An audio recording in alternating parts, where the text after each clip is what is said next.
Cultural Tourism and Civil Aviation of Nepal, Executive Committee members of Nepal Tourism Board, Mr. Deepak Joshi, CEO of Nepal Tourism Board, respected Mr.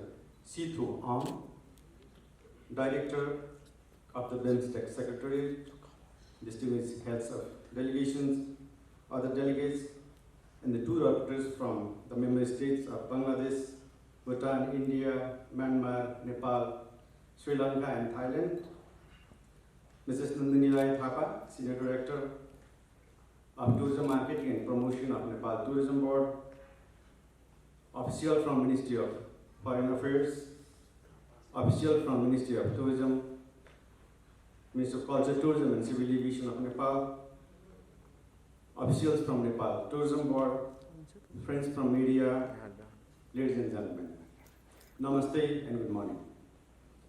On behalf of Nepal Tourism Board, I would like to extend everyone in this meeting a very warm welcome. I am Rohini Prasad Panal, Senior Manager of Nepal Tourism Board. I am here today is the Master of Ceremony of the third meeting of the BIMSTEC Network of Tour Operators. It is a matter of honor for Nepal to host third meeting of the BIMSTEC Network of Tour Operators, which is being convened almost after 4 years, and even after 7 years in person. The first meeting was held in July 2017 in New Delhi, India, and the second in December 2020 in Colombo, Sri Lanka. Distinguished delegates, without further ado, may I have the honor to start the proceedings of today's meeting. This is the first agenda of the meeting, the inaugural ceremony. First of all, I have the honor to call upon Mr. Deepak Joshi, CEO of Nepal Tourism Board, to deliver the welcome speech. Chief guest of today's opening program, C2, Director from BIMSTEC and the special guest, Joint Secretary of Ministry of Culture, Tourism and Civil Aviation, Iluman, the special guest, Director General of Department of Tourism, the special guest, Vice Chair of Nepal Tourism Board, Mr. Kamal Sapkota, and respected member of Nepal Tourism Board, Mr. Rishi Bhandari, heads of our associations. I'm seeing here the President of NATA, President of AN, President of TAN, President of BATA, SOTO, NARA, and various organizations we have. I would like to welcome you all and the esteemed delegates from different countries. Namaste and a very warm welcome to Kathmandu, the heart of the Himalayas and a gateway to unparalleled culture and natural experiences.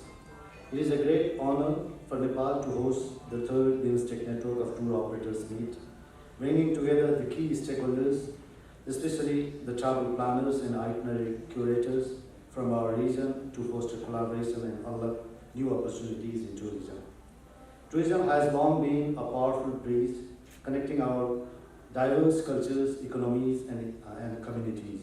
As members of BIMSTEC, we share a common vision of regional prosperity, and tourism is one of the strongest pillars that can drive us forward together. This gathering provides an important platform to discuss strategies, strengthen partnerships, and create actionable plans that will not only enhance our tourism sector, but also deepen the bonds between our nations. Today, we will be discussing key agendas such as promoting Buddhist circuits, easing visa formalities and cross-border travel, and the creation of a dedicated BIMSTEC tourism mart. These discussions will help us identify gaps and explore solutions that bring mutual benefits to the region. Buddhism is a shared heritage across the BIMSTEC region, offering immense potential for spiritual and cultural tourism. Nepal, as the birthplace of Lord Buddha, must be positioned as the gateway to the Buddhist circuit, as many travelers would love to start their esteemed pilgrimage journey from Lumbini. The Nepal Tourism Board and NATA have been organizing the Buddhist International Travel Mart BITM to bring key travel planners and stakeholders together. By integrating sacred sites across BIMSTEC nations, we can create a seamless and enriching experience for Buddhist pilgrims while boosting regional tourism. We'll be discussing more in our technical sessions in the afternoon. Connectivity is the backbone of tourism. To enhance intra-regional travel, we must prioritize simplifying visa process, streamlining border crossings, and improving infrastructure.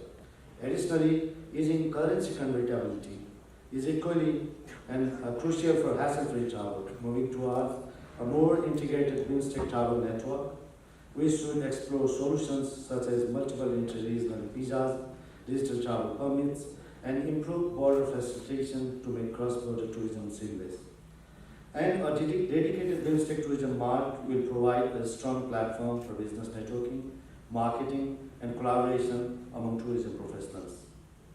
The outbound market within BIMSTEC is nearly 45 million travelers, yet the intra-regional travel is still below its true potential. Minus the arrivals in Thailand, which is the largest tourist receiving country in the region, I think the other countries in the region will receive nearly 13 to 14 million inbound travelers only, and having largely the third, fourth, and fifth, and sixth source market outside of the region.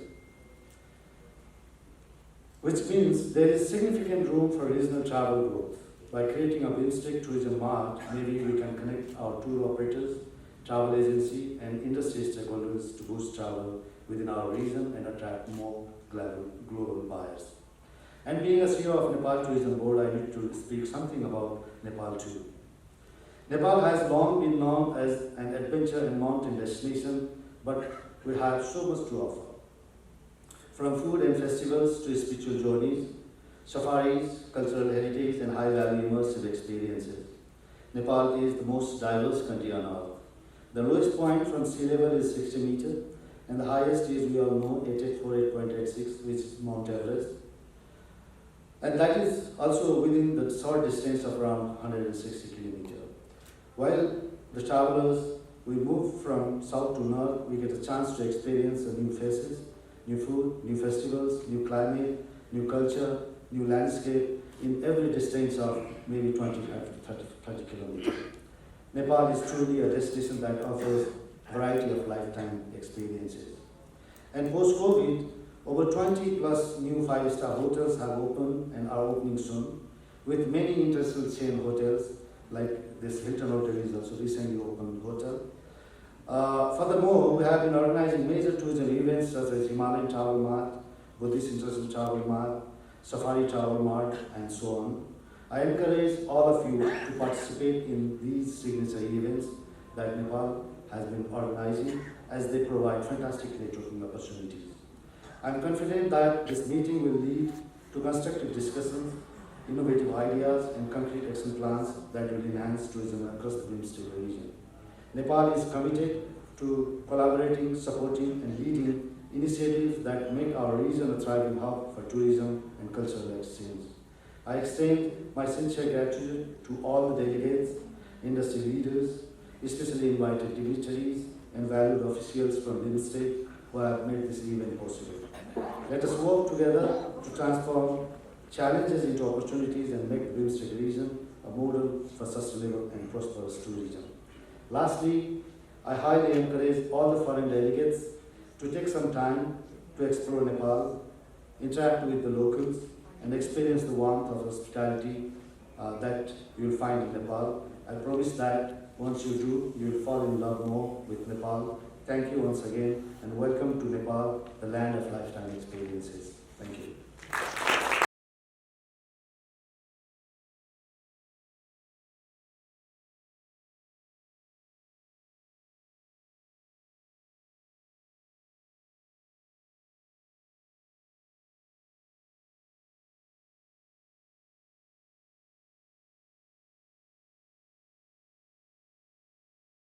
Good morning to you all.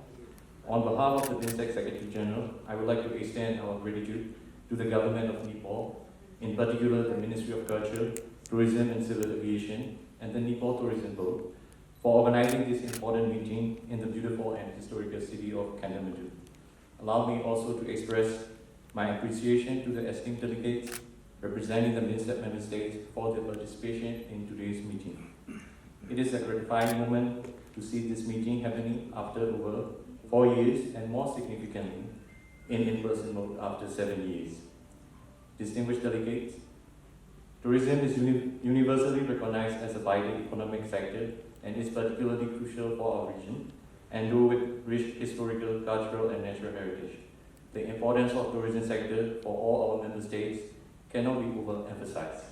Collaborating in tourism will not only enable us to harness the entire potential within the BIMSTEC region, but will also foster synergies and establish long-term partnerships for regional tourism development. We can benefit from the experience of our member states in attracting more tourists and developing their tourism sector. The benefits of enhanced tourism cooperation transcend the sector itself, contributing to employment generation, revenue growth, cultural exchanges, and strengthening people-to-people relations. Recognizing its significance, our leaders have committed to fostering tourism cooperation since the BIMSTEC inception. Key strategies include joint marketing of tourism packages, exchange programs, sharing of information, and facilitating smoother travel. They emphasize the promotion of intra-BIMSTEC tourism through initiatives such as specialized tourist circuits, Asian city tours, eco-tourism, and medical tourism. Additionally, they underscore the importance of transport connectivity, safety, and security for tourists. The first and second BIMSTEC Roundtable and Workshop of Tourism Ministers, held in Kolkata and Kathmandu in 2005 and 2006, respectively, were pivotal in initiating regional tourism cooperation and formulating the plan of action for tourism promotion and development. We are grateful to Bangladesh for offering to host the next meeting of BIMSTEC tourism ministers. At the Kathmandu minister meeting, the establishment of the BIMSTEC Working Group on Tourism was endorsed to implement the tourism plan of action, prioritize programs, and arrange planning. This was further strengthened by the formation of the BIMSTEC Network of Tour Operators, BNTO, in 2017, which aimed to involve the private sector actively in advancing regional tourism cooperation, including preparing and marketing thematic circuits.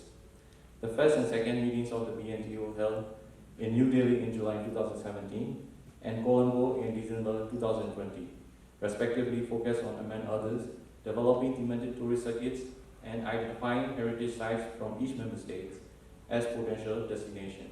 Notably, the second BIMSTEC Working Group on Tourism, held in Kathmandu in January 2024, updated the tourism plan of action with a key focus on operationalizing BIMSTEC circuits. Distinguished delegates, today's meeting is particularly significant for several reasons. First, the meeting is deliberating on the critical issue of operationalization of BIMSTEC police circuits and BIMSTEC group circuits. Your ideas and suggestions in defining the products and underlying components, norms and standards, logistic coordination, aspects of joint marketing and promotion, as well as overall management, will be invaluable in finalizing these modalities. Second, the meeting focused on destination management and improving it is timely and essential. Effective management and presentation of destination are fundamental to attracting tourists and enhancing tourism contribution to local economies. Third, the meeting is also providing recommendations regarding visa facilitation measures in promoting regional tourism, which is an important aspect of promoting tourism. The outcomes would be considered by the expert group on visa matters, which is working on the BIMSTEC visa facilitation scheme that will cover various categories of visa, including the visa for tourists. Additionally, to the deliberation on organizing regular BIMSTEC tourism events and activities will contribute to shaping the joint collaboration for regional tourism in the days ahead. The recommendation emerging from today's discussion will also contribute to the implementation of the updated tourism plan of action and pave the way for deepened cooperation in tourism sector. Distinguished delegates, there are a number of important global tourism platforms in which our member states participate individually to promote themselves as tourist destinations. We should explore the opportunities for collectively marketing BIMSTEC member states as a tourist destination, particularly at the platform where not all the member states are present. Before I conclude, I once again would like to commend the government of Nepal, the Ministry of Culture, Tourism and Civil Aviation, and the Nepal Tourism Board for organizing this important meeting, and I'm confident your active participation and deliberation will lead fruitful insights and actionable recommendations for advancing BIMSTEC tourism cooperation, particularly in the areas of destination management, operationalizing the Buddhist circuits and cruise circuits, and making BIMSTEC tourism collaboration more result-oriented. On behalf of the BIMSTEC Secretariat, I extend our best wishes for the success of this meeting and reiterate our commitment to supporting its outcomes. Thank you, Excellency, and thank you all for the Welcome to this important gathering of tourism leaders from the BIMSTEC region. It is a privilege for Nepal to host this meeting for the first time, and I sincerely thank the BIMSTEC Secretariat and all distinguished delegates for being here today. Your presence highlights our collective commitment to strengthening tourism cooperation in our region. Tourism is more than an economic driver.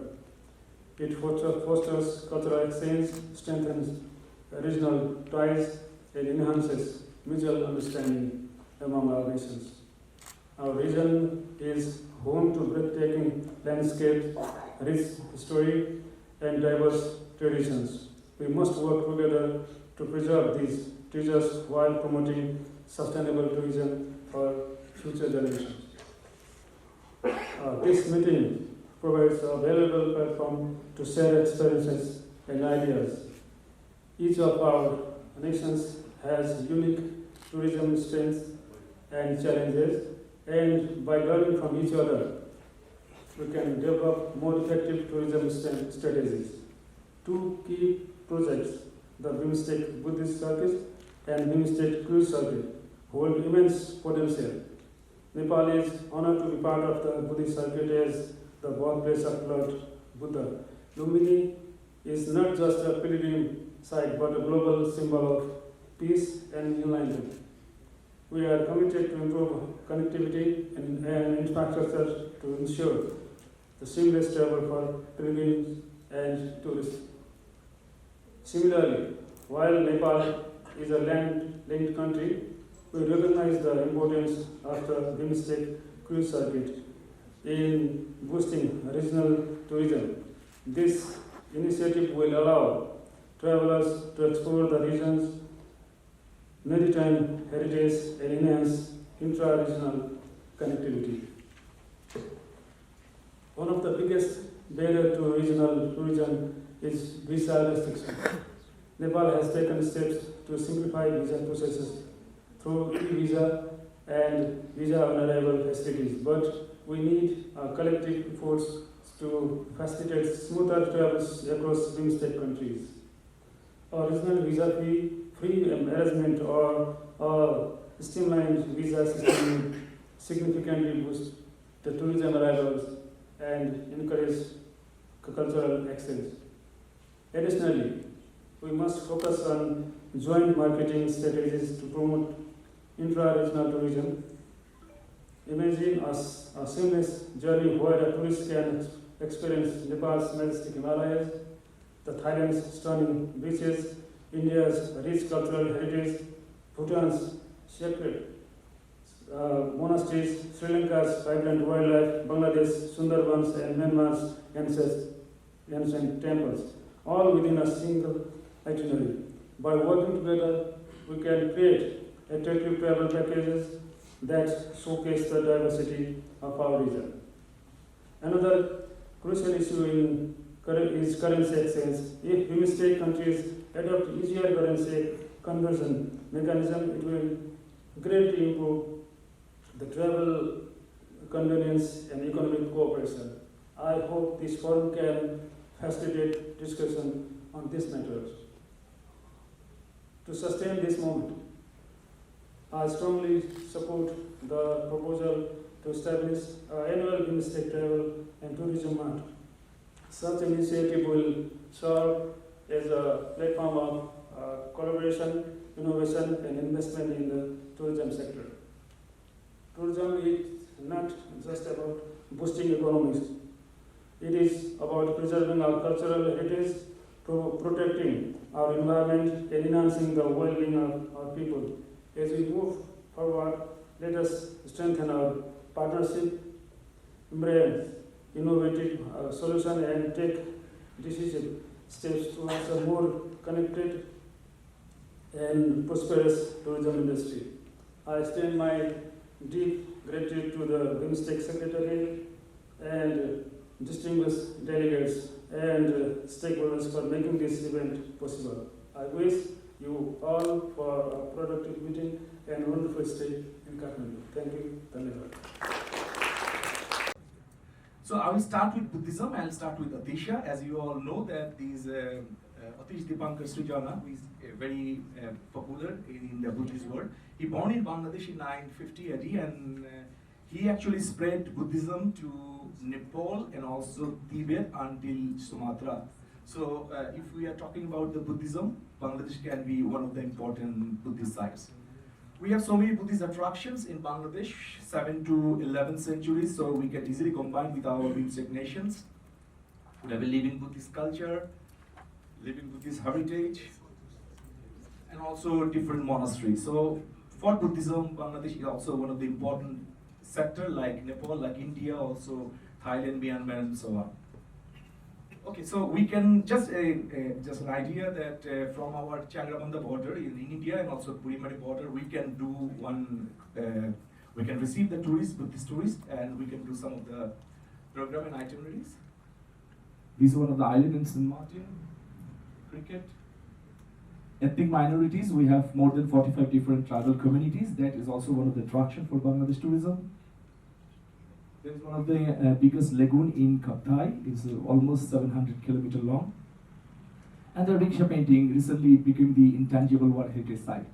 Okay, so we have different accommodations. All the big hotels are in Bangladesh. We can combine with some of the food and cuisine. Some of the art, theater, music is very much common, which we can think to promote together. Cruise vessel, I'm sure all the BIMSTEC nation already have vehicles. Flight connectivity, that is very much important. We have a direct flights to Dhaka with the different cities of India, Kathmandu, Bangkok. Earlier we had a flight with Myanmar also. I'm sure that if we see that to connectivity by year, so we can easily connect to Delhi, we can connect Mumbai, Calcutta, Kathmandu. Paro we have also Bhutan Airlines is flying, Colombo, we have a Sri Lankan Airlines flying, and Yangon and then Bangkok. So we are connectivity, we are very much connected. We also have a train connectivity with India actually. 3 cities of India is connected with Bangladesh, Dhaka to Calcutta, Dhaka to New Jalpaiguri, and also from Calcutta to Khulna is connected by a train. Okay. Also we are connected, very much connected by road. I mean, we have a direct bus service from Dhaka to Benapol, Petrapol, and Calcutta, so we can extend it easily to Bihar. We have a Burimari Changrabanda direct bus service, which you can easily connect with Sikkim and Bhutan. We have a Burimari Changrabanda bus service, which we can connect easily with Kathmandu. Dhaka, Tamabil, Dalki, Shillong, even Guwahati we can think of. Okay, so recently what we did, we have a river connectivity as well, especially India and Bangladesh. As per the protocol, already 2 Indian cruise vessels. One is Ganga Bilas from Calcutta, Dhaka, and Guwahati is already connected. We already did 3 cruises. And also from Assam, there is another cruise, Charaideo. They also came from Guwahati, Dhaka, and Calcutta. So for river connectivity, we are very much connected. This is one of the Bangladeshi ships who actually starts providing the passenger services from Dhaka to Calcutta. Okay, if you see the route, this is actually the route starting from Banaras, you know. So we can easily actually Bagdogra, Nalanda is there, then you straight come to Calcutta and then you cross the Indian part of Sundarban, and this is the border from Antiara, and you enter to Bangladesh, Sundarban, and then you follow all the river channels for Dhaka and others, and you finish at Chilmari through Brahmaputra River, and you cross here in Brahmaputra River and cross the Dhubri, which is in India, and you finish in either in Guwahati and Dibrugarh. So for river connectivity, we are also very much connected. That is the sum of the program. So new outbound route, postal route can be Chittagong, Andaman, Colombo, Cox's Bazar, Andaman, Goa, Mumbai, Goa, Chennai, even Thailand, even Yangon, Singapore, Malaysia, we can easily connect. This is some of the product offering. I'm sure that all countries have the same thing. So joint marketing promotion with the neighbor, that is very much important. And I think it's a job for tour operators like us. A joint tour can be a tale of two cities, Dhaka Kathmandu, Dhaka Delhi, Dhaka Bangkok, Dhaka Thimphu and more. We can do a joint marketing and promotion from mountain to the sea, Buddhist circuits in Nepal, India, Bhutan, or other countries. Rail journeys in India and Bangladesh can be possible. River cruise in India and Bangladesh can be possible. Ocean cruise, expedition cruise in India, Sri Lanka, Bangladesh, Thailand, Myanmar can be possible. And also tree plantation in Sri Lanka and Bangladesh, and also many more. We have so many challenges. First challenges is actually the visa. Everywhere is the visa, especially Bangladesh and India. This is the strongest visa challenge. I'm sure my Indian friends are here, but we are very happy that Sri Lanka, Maldives, or Nepal and Bhutan is providing the easy visa for Bangladeshi nationals also. So BIMSTEC Secretary can think to introduce a BIMSTEC visa like ASEAN, like Schengen or some other thing.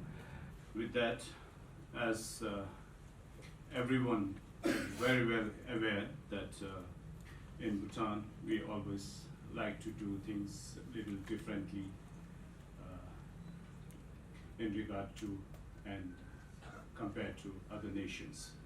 Therefore, like if Chair may kindly give me the permission, and before I go forward with the presentation which I have been asked to make on behalf of the Department of Tourism here today, I would like to make a few statements on my own. With the far-sighted visionary leadership of our Dharma King, we the people of Bhutan are blessed and happy to be born as Bhutanese, which is not there on the screen, but I'm reading out from my own statement here. Since we are gathered here to talk about tourism and promote our region, let me begin by saying why you should visit Bhutan. What we have in Bhutan today is what others don't have at all, and it is priceless. Money cannot buy what we have got to offer. In this 21st century, if you are looking for such as dazzling nightlife, exciting cruises, scary roller coaster rides, and so on and so forth, then Bhutan is not the place to be. But on the other hand, if you are looking forward to seeing something of the past as well as enjoy the present in peace and happiness, then I welcome you all to Bhutan, the kingdom of cross-national happiness. Bhutan is the last bastion of Mahayana Buddhism, and religion is our way of life. Centuries-old festivals are still performed annually everywhere in Bhutan, not to attract tourists, but to continue our age-old traditions of blessing our communities. And we also have largest bronze Buddha in the world and few other heritage sites which has been recognized by UNESCO for all the visitors to enjoy. As you all know very well that Bhutan has been declared as one and only carbon negative country in the world. We welcome all to come and breathe our fresh air and rejuvenate yourself. Bhutan is also only country in the world without traffic lights in this 21st century. Bhutan has 70% of its area under forest coverage with magnificent mountains, beautiful valleys, glacial rivers, and diverse flora and fauna everywhere. While we do also have lots of rich cultures and traditions to showcase, Bhutan is a paradise for nature lovers, bird watchers, hikers, trekkers, bikers, and many more. However, in Bhutan, we respect and worship our all year round snow-capped mountains. Therefore, mountaineering is prohibited in Bhutan. Mountains and glaciers are the main source of our most important livelihood. As we know, that is water. We can survive without food for months, but we cannot survive without water even for days. So let's save our mountains to save our souls.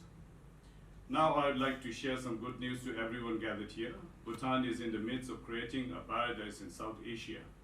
It is called Gelifu Mindfulness City. In short, it's known as GMC. The news of GMC has already spread far and wide. This city is designed to be a model of sustainable and harmonious development. Our beloved king is personally pioneering the development of GMC. If you wish to build a fruitful dream for your loved ones and future generations, do not miss the opportunities to come and invest at the GMC. I say this not because GMC is desperately looking for development partners or investors. People from all walks of life from around the world has already started visiting Bhutan, showing their interest to invest.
For effective management of destination, at the moment, tourism department is in collaboration with the stakeholders trying to have a regulated tourism policy with sustainability.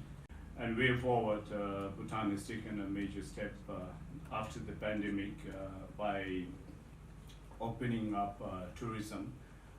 Unlike earlier, where all the tourists used to pay a package fee of $200 during the lean season and $250 during the high season.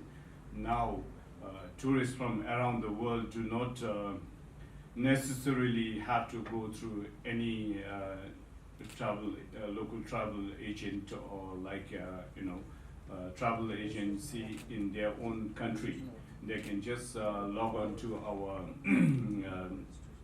Department Tourism's website, and through there they will be directed to the visa formalities, where you can just use your own credit card to pay $100 per day as sustainable development fee and one-time visa fee of USD 40 per trip, and your visa will be approved. After that, you can purchase even the airline tickets online using your credit cards. And all you need to do now to come to Bhutan is have somebody to receive you at the airport. A car driver and guide is compulsory. So that is the new formality of tourism regulation in Bhutan at the moment. So this is our way forward, and that too, like in the near future, our government will try to review how effective the current sustainable development fee of $100 is for our country as well as for others. And the sustainable development fee has been implemented because we being a small nation, we do not want to bite more than what we can chew, you see. So we have to see how much we can accommodate. Especially, so Indian Association of Tour Operators affects body of over 1,800 members in India.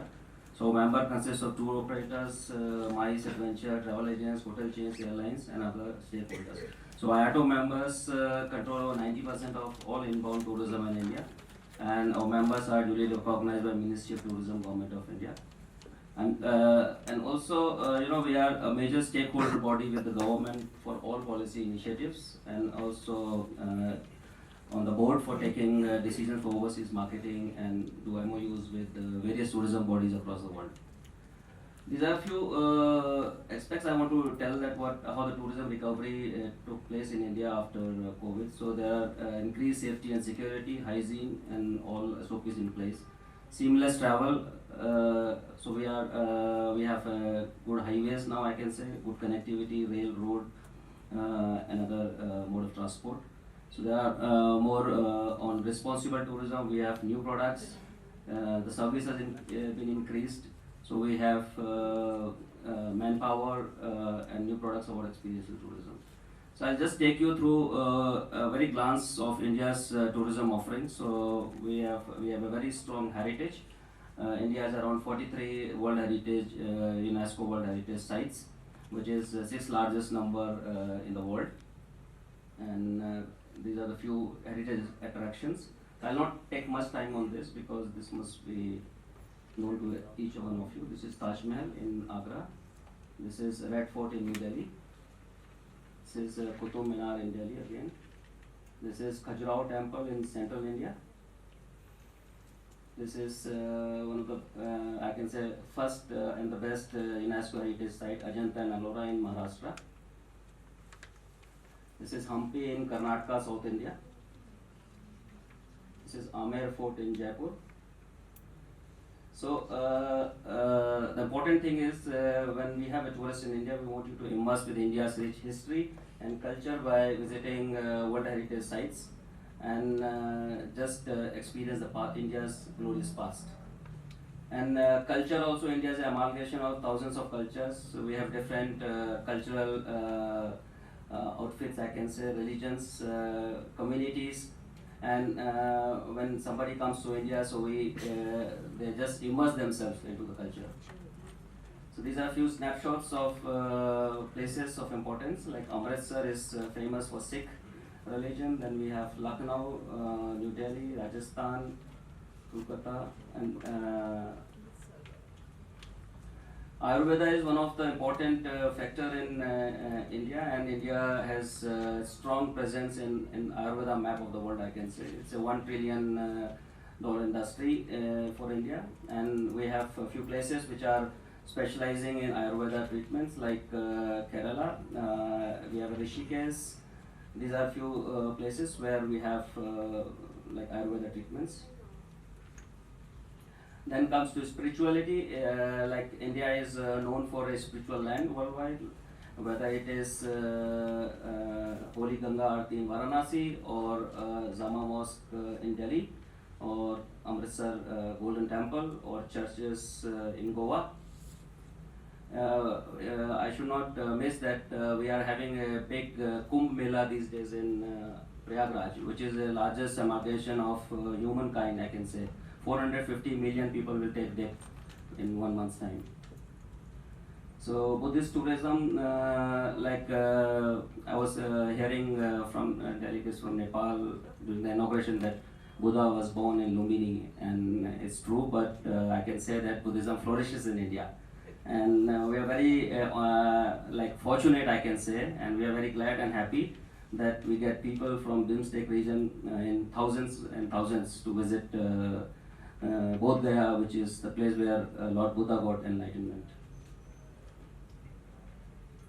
So these are the few things how we can improve Buddhist tourism among the BIMSTEC countries. So we need to develop an integrated Buddhist circuit, which can create a seamless multi-country Buddhist tourism circuit, linking key sites of India, Sri Lanka, Nepal, Bhutan, Thailand and Myanmar. Ease of travel, promote visa facilitation, multi-entry tourist visa and improve connectivity. And I was hearing from my colleague from Bangladesh about the visa problem. So I was just discussing this morning with my Thai counterparts that we have taken as associates in this matter with the Ministry of Home. There is a Department Bureau of Civil Aviation who looks after the visa things. So we take up all the matters time to time to facilitate tourism movement between our countries. So infrastructure development, there should be investment on Buddhist heritage sites to make visitor centers accommodation. Bodh Gaya has been developed quite a lot in this direction. There should be a joint marketing from the BIMSTEC region for Buddhism tourism things. There was a recent trip from Madhya Pradesh where the government of Madhya Pradesh bring Buddhist relics to Thailand. So it was a great experience. And then sustainable and responsible tourism, this is something which we all need to focus on. Then we have, when we talk about the leisure, so we have pristine beaches, mountains from north to south. Adventure tourism, India has a big opportunity, potential for the adventure tourism. Rural tourism, which is picking up, lots of homestays, rural stays in India now. India is a shopper's paradise, I can say, especially for the BIMSTEC region, I can say, because of its close proximity. This is something is very important when we talk about medical tourism. India offers world-class medical facilities, and we get lots of patients from countries like Nepal, Bangladesh, Sri Lanka, and I think this can be developed a lot in future. These are the snapshot of few big hospitals, Apollo in Delhi, and also one more thing that we have hospitals in all part of country, so you don't need to travel to Delhi or Mumbai. So whichever is closer, like from Sri Lanka, people visit to south of India, Chennai and Vellore Medical College, and similarly from Bhutan they come to Delhi. These are ocean and river cruises. So we have two big cruises. My friend from Bangladesh, they said about Ganga Vilas and Charaido. So cruise tourism is one of the biggest thing which BIMSTEC region can think about. I already told that there is there are connecting posts between Sri Lanka, Thailand, Myanmar. Improved port infrastructures, there should be investment coming on port. I just said that Mumbai, so we have 2-3 luxury trains on a different route. This was on the first one. Monsoon tourism. So we have two huge business MICE centers. One is in India, in New Delhi, called Yashobhumi, and another one is Geo World Center in Mumbai. Wedding tourism, we have lots of beautiful places in India to promote wedding tourism. Cine tourism. So border tourism is something which is very important, which we can talk about. Cross-border tourism corridors can be made. There are various heritage circuits in the BIMSTEC region which can be connected. Infrastructure and security for the night tourism. And also community-based tourism, where we can include more and more community. In India, we are practicing this with major states involving people with handicrafts, homestays and cultural performance. And also regional cooperation in tourism. When we talk about this, BIMSTEC tourism visa is very important, which if the governments of BIMSTEC region can talk about and get this through somehow. There should be a joint tourism promotion, air and rail connectivity enhancement, capacity building and training. This is also very important. And also crisis management and safety protocol should be in place, so we know that what we are doing. And I was talking about India's potential as an outbound market. India is the fastest growing market in the world, I can say. So if you see the data from the central bank, $31.7 billion was went out from India. and out of it, half was around 17 billion was for tourism purpose only, leisure. It's around 25% increase from the previous year. 65% of young Indian global globetrotters opt for value for money travel. 31% willing to stretch travel expenditure. So you can see these data. I will not read everything, but it's very important that India can be a potential market for BIMSTEC region. It's around about 776,000 square kilometer.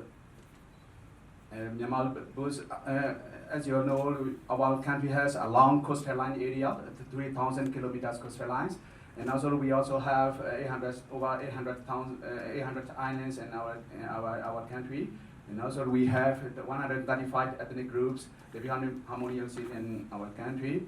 And according to the statistics of in 2023, our GDP is $64.82 billion US, and according to the statistics data of 2024, we have our population is 51.316 million. And also in our country, we have two UNESCO World Heritage Sites. One is Pure Asian Cities, and also another is our Asian Cities Bagan. You can see this is all our events and also festivals around the country. We also have adventure tourism around the country. Also have we have snow-capped mountains, and also we have cruise tourism, coastal tourism, and also beach tourism. In southern part of Myanmar, we have a lot of beautiful beach in the coastal area. Now we defining our tourism policy, 6 major our tourism policy. One is to be the most important contributor to the national economy, and the second one to preserve and conserve natural environment. This is our official website and also social media channel to promote our tourism.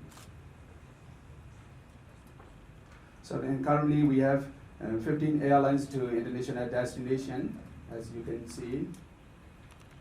And currently we along with visa on arrival for 5 countries: China, India, Japan, South Korea, Macau, China, and also visa exemption for Russia, Federation, and most of ASEAN countries. This is visa facilitation for our BIMSTEC members countries. Bangladesh, Bhutan, and Nepal, Sri Lanka can apply e-visa for 90 days. And now we allow Indian citizen for tourists a visa arrival at international airport in Myanmar. And also Thailand is ASEAN country, and also we allow for visa exemption for 14 days. This is our visa fees. We charge $770 business visa, $50 tourist, and $40 workshop seminar, and also transit visa $20. In 2025, we are aiming for our target markets like that, and as we all know, India is our major target market in the future. We are trying to promote India for our markets. In current situation, we are preparing for our sustainable tourism development and also our regional tourism, our regional sustainable tourism development. We are conducted destination management organization forums around the country, and we find out the solution and the problems and the solution for our country tourism development. Also, and currently we also conduct HRV trainees and hotels, hospitality sectors, and also tourism sectors.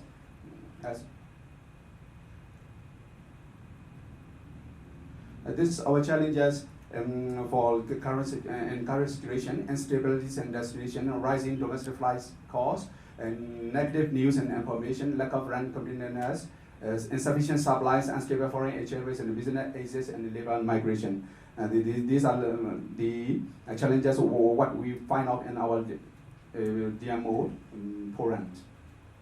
The ways forward, we are preparing for the development of Myanmar Tourism Master Plan post 2025, and also strengthening public and private sector cooperation, organization and familiarization pamphlet for key markets. We will arrange pamphlets to showcase Myanmar attractions and offering to potential tourists and travel agents from the key market. Established in 2002, 1,000 something members. This is our vision of our travel association. This is our objectives of our association. This is our former chairman of our association. This is honorary advisor for our association. This is our committee list. We are trying to promote our tourism, coordinating each committee, and then our committee members discussing and to promote our tourism. This is our relative association. This is our chairman attending for ASEAN board meeting, FADA board meeting. They have a delegate trip to China. This is our committee chairman of our committee. This is our association additional working committee.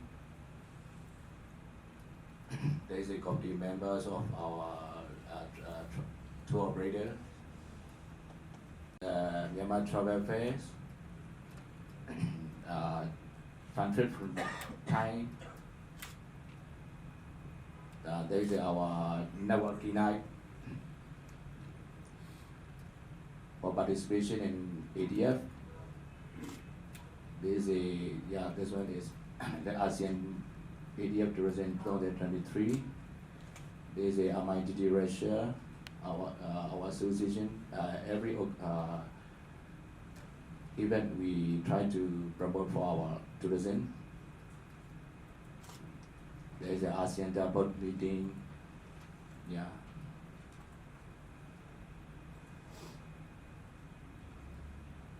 Prime Minister Trudeau actually gave a, he kind of address, he did a public address and specifically to the Americans. And he quoted President John F. Kennedy.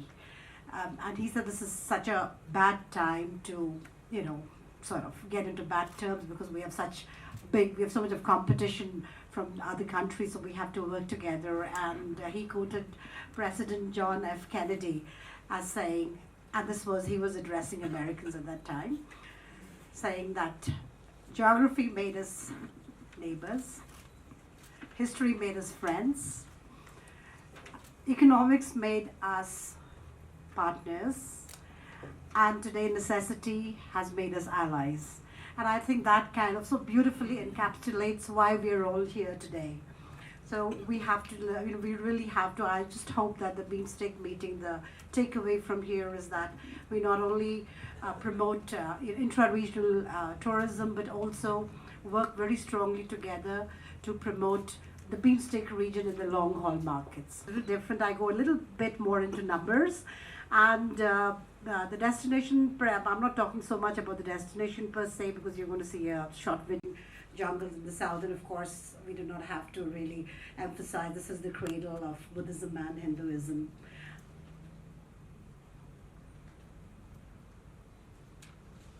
About 23, almost 24% of the land is in a protective area, so there is still a lot of green among all the, so it's just not only mountains, and we have 12 national parks, conservation areas, wildlife reserve, and one hunting reserve. And so looking at Nepal's geography and also the visitor profiles, the north of the country is where most of the hardcore adventure takes place. But as we come below, the variety and the things that we have to offer keeps on increasing, and we have exciting new products like the hot balloon, and of course a lot of culture, a lot of nations, and then a lot of exciting activities like nightlife, casinos. So there is something in every part of Nepal, and the Secretary of Tourism and the CEO already described so beautifully in the morning the myriad of activities that Nepal has. Until now, Nepal, most of our tourism arrivals are literally focused in these areas for now, but it is the government's focus now to spread tourism pan Nepal, and the private sector has been investing very heavily in different parts of Nepal. Now, looking at the tourism arrivals, last year we had about 1.14 million by air arrivals. The Indian arrivals that come by land, we really cannot count them. That's like 5 times these numbers, like that, because they can just drive in easily. There are no frontier formalities. So these are basically by air arrivals, and the leader, of course, is India, followed by US, China, UK, Bangladesh, Australia, Thailand, Sri Lanka, and Germany. The interesting thing is that post-COVID, we have had a pretty decent recovery. So post-COVID in 2023, we already had a 13% recovery, and so the overall recovery has been about 96%. Here we just got a slide on comparing BIMSTEC, which actually makes up almost about, on an average, about 40% of the arrivals to Nepal. So you are already our target market sitting here together, and we're requested to promote Nepal much more. Looking at the major arrivals, of course, India is the leader, and we are hoping that the numbers from Bhutan, India, Myanmar, Sri Lanka, and Thailand, that we do have a strong growth, especially after this meeting. Now looking at, because see, very honestly, I thought about it, 7 countries, we're all here together to see how can we get more tourists and what do we need to do. So I thought, instead of, because we are literally going to be repeating most of the ways forward. So I thought we should really focus on where the challenge lies and to see how we can together go forward. And so now, if you see the global tourism and economic projections from 24 to 28, tourism is going to go bigger and bigger. It's going to be the largest employer in the world. And the online sales, it is the digital presence, and the people are going to go more and more to digital presence. I think the service providers are still safe for now. The people are still, whether they book through the tour operators or through online, they still need the hotels, they need the transport, they need the airlines. So this is where we really need to ramp up on our digital presence. There's a change, especially post-COVID. The traveler has changed immensely, and I'm not going to go through it. You can probably quickly read through it, but now it is very experiential and transformative tourism. They are much more environmentally conscious, and they're really no longer really going in for sort of package tours. They are going in more and more for do-it-yourself market, where they go online, they see. And I think what has changed is, the big thing now has become C2C marketing. First it was B2C, it was B2B, it was G2G. But now people go online to see the reviews. And that's why, that is where we as destinations need to really focus our thing. And already about 70% of the online bookings are done on the mobile. So that's why our digital presence is very important. So being kind of placed between China and India, that's where our big market lies, and that's where we're focusing a lot on getting more, because we're already looking at the Chinese will be the most numerous travelers, about 200 million, followed by Indian tourists. Immersive experiences, the form of travel, of course you have backpackers, flashpackers, and your navigation, they're depending more and more on apps. That's why we really have to be up to speed with our social media presence. Not only the travel industry, not only the service providers, but also the people in the country are educated and are trained about how to treat the tourists and how they keep the environment, how they keep the places that they are there, because everything is going to go on social media immediately. Ecotourism, or we have and we have always been quoted as one of the leading ecotourism countries, and so we had the Bardia National Park. I'm sorry, I didn't have time to update all the awards we have won, but we have won quite a few, and one of our proudest moments is about the success conservation of tiger conservation, where we have doubled, and now the numbers are just growing. It's the same thing with rhino, and with community homestays, which has worked very, very well here. And in fact, last year we won an international prize in community homestay and also in women's empowerment. So the current context of Nepal, just to go in, of course, the pluses of what the beauty that Nepal has to offer, we will definitely show you in the video. But then I just want to talk a little bit about the brand image and how important it is, which is Mount Everest. So when you look at Nepal as a destination, you immediately think, oh, it's only for climbers, it's for trekking, it's for, for the adventure tourists. But then Nepal has so much more than mountains. It's the culture, it's the nature. We have over 136 ethnic groups, the cuisine we have, and a lot of, we have a lot of cities around, not only in and around Kathmandu, but all over Nepal, that really still follow very traditional ways. And these are the segments that now we are, post-COVID, trying to promote Nepal in. And also, we also took this opportunity post-COVID when we need to rebrand Nepal as the most perfect wellness destination. With so much spirituality, we are the home to a lot of rare medicinal herbs, and we have yoga. So of course that is competition from India. You don't have to look at me so strangely, but yes, of course. So we are really, really, and so some of the top things that we really have to look at. And this is, I'm not going to go through this because this is what I think every destination has spoken about and will speak about. So that's what we need to look at. And yeah, and now this looks like a very texty thing, but then I think our focus today is healing the past and shaping the future. And I've put in Nepal on the left and BIMSTEC on the, okay, so obviously we are focusing on policy in governance, regulatory reforms, and I think, and the tourism board, we are the first public-private partnership in the whole of Asia, and so we are a bridge between the government and the private sector. The government is working at reforming, the tourism policy, the Tourism Act, and so it's our inputs are really very strong, and I think we will have a lot of good feedback after this meeting. And I think it's also very important to give incentives to the private sector, because tourism as an industry, I think it is one of the industries where the public and the private sector has to work very, very closely together for tourism to flourish. Because even if there is an attraction and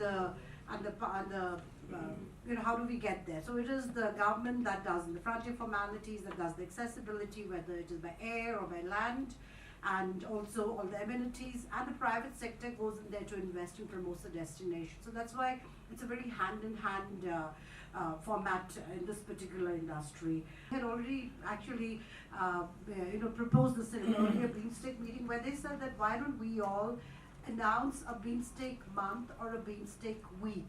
And of course, the destination portal has been spoken about, and the curated thematic tours. The Buddhist, I think, where Nepal can play a big role, the Himalayan circuit, the heritage circuit, and of course we already have the Great Himalaya Trail. And this group can act as a huge lobby group to the policymakers. And very important, I think, is the long-haul joint marketing.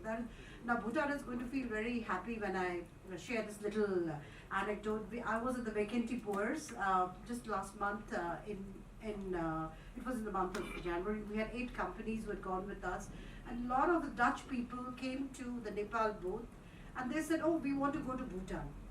Do you sell? And we were surprised. They come to Nepal booth and asking us for Bhutan tours.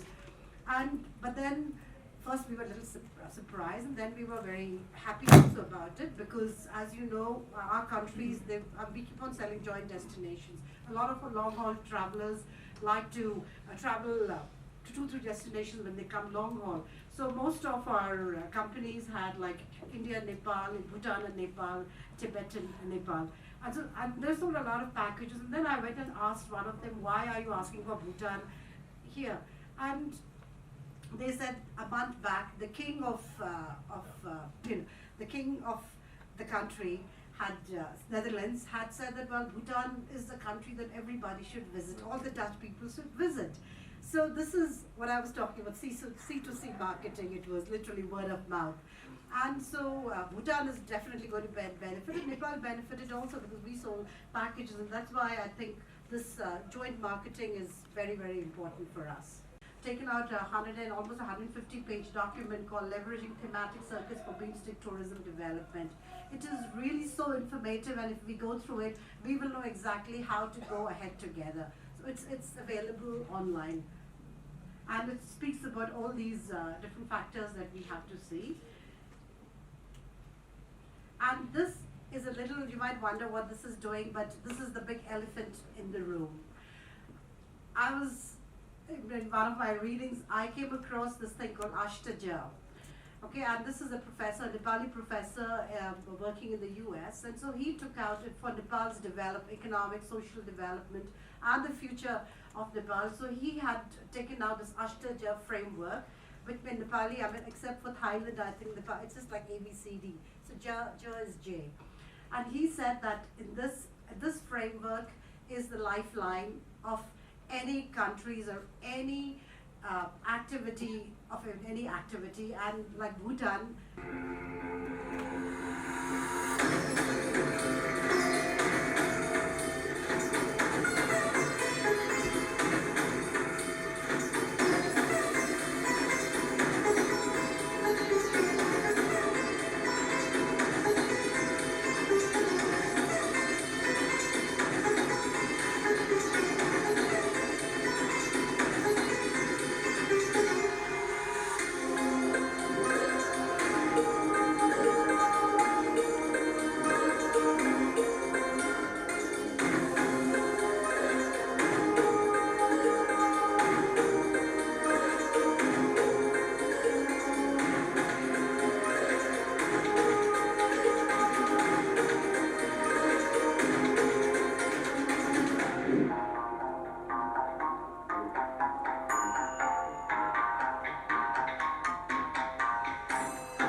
presentation or discuss about Sri Lanka, I would like to take you directly through a small video clip just to have idea about Sri Lanka and what we can how we can continue.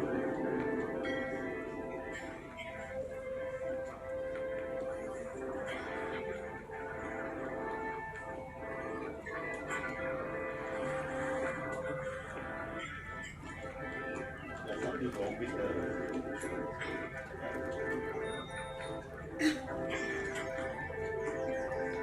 There's something wrong with the sound.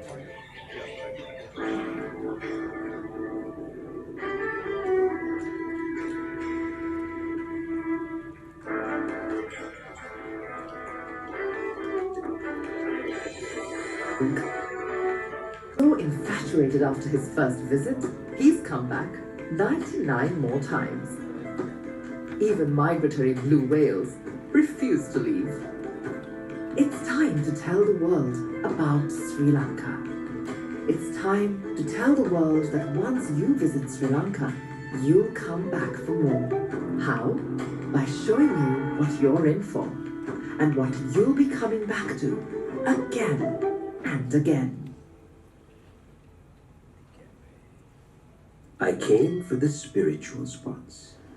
I came back for the wild spots. I came for the surf. I came back to surf. I came for the faces. I came back for the faces. I came for the blues. I came back for the bruised. I came for the streams. I came back for the streets. I came for the high. I came back for the low. I came for the wildlife.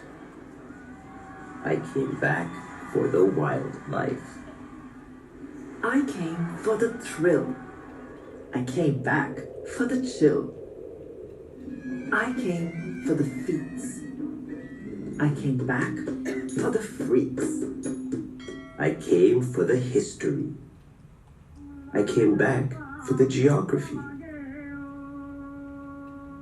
I came for the wild. I came back for the mild. I came for the big. I came back for the small. I came for yesterday. I came back for today. Sri Lanka, you'll come back for more. So our population is 22 million. But let me share with you what kind of tourism that we have. If I seen all the activities from the member countries, we do have the similar thing. But we don't have a highest mountain like in Nepal or Bhutan, but still we have a mountain up to 2,600 meters height. And okay, we can't do expedition, but there are a lot of hiking, biking, all these things are happening. And culture, we are very rich in culture. So some of the cultural sites are gone 3rd century BC. So that's very interesting. I see a lot of the Asians are coming there and they take time to see that. And then our nature. You know, if you come out of the airport after a few minutes, you come into the different nature valley. So it's not only the big animals, but also there are a lot of, you know, the other the small type of specialized small animals are there. Why I say that? We are a tropical destination just below India, 10 degrees above the equator. And then our marine life. You can go to Sri Lanka throughout the year, from November to April, southwest coast, then from May to October, northeast coast, that is Bay of Bengal side. So that is the throughout the year destination for marine tourism. So what kind of marine tourism are we think of? It is not just a coral or you know, whales, but there's huge potential for a lot of different activities. Marine activities start with the snorkeling and underwater diving. Then we have a different expeditions for underwater shipwrecks. There are a couple of shipwrecks around, and I know some of the Asian specialized teams are coming there. They are visiting some of the wrecks. And if you see the other areas, like when we commonly discuss, I know shipping, of course, cruise tourism. We are involved for some years, and as Nepal said, and also as Bangladesh said, I agree as India, yes. You are coming around us from west to east of Asia. So we are providing facilities, that is bunkering facilities as well as the other, relevant the cruise support. So yes, cruise tourism, at the moment we are very little from BIMSTEC country, but of course from south to east, west to east, and they are coming via us. Right. Then when we talk about, so my concerns are, okay, marketing. We were talking about how we can market BIMSTEC country. I'm so happy to hear from Nepal. Actually, I was in front of that stand in Vakanti. But we should have seen each other, but we don't know. I know few people, few friends from the Nepal, including Kumar. We go to all the travel fairs. All the Sri Lankan travel industry, I think, visiting more than 150 travel fairs around the world. Even, here, they come time to time. So, next to us, our biggest stand is India. So, I'm only new to the Myanmar and Bhutan. They are there, but we are not very closely working, but with Nepal, India, Bangladesh, and also with Thailand, we are closely working. But look at the connectivity. Now, air connectivity, we are with Bangladesh, we are with Thailand, we are with Malaysia, we are around the table with India, more than 100 flights a week. And then also with Nepal at the moment, we have 4 flights a day. 4 flights a week, yeah. So air connectivity around the table, other than 2 countries, we are there. See, so then we can even discuss how we can look at or propose to connect other countries among the BIMSTEC. Then we were talking about event. One of the biggest mountain biking event called Yak Attack is here, right? And the second one called Rumble in the Jungle, that is in Sri Lanka. So Nepal professional cycle teams are visiting Sri Lanka once in a year to participate, and our teams are coming here. That is because of the professional event. So not only these 2 events, I took this as an example, but there are a couple of other events. And when I walked around before yesterday, some people asked me, where are you from? I said, from Sri Lanka. They quickly said the name of our cricketer. I was, so happy to hear that they know, but they know only limited numbers. So it's our duty to make sure that we come to them. It's our duty also as a Sri Lankan, come to them and share with them and try to have a more close cooperation, association-wise or the otherwise with the mass marketing. Then the Ramayana. From India, at the moment, Indian Railway, IRCTC, is doing Ramayana promotion in Sri Lanka. Sri Lanka is one of the known country for Ramayana. Still, you see a lot of different sites.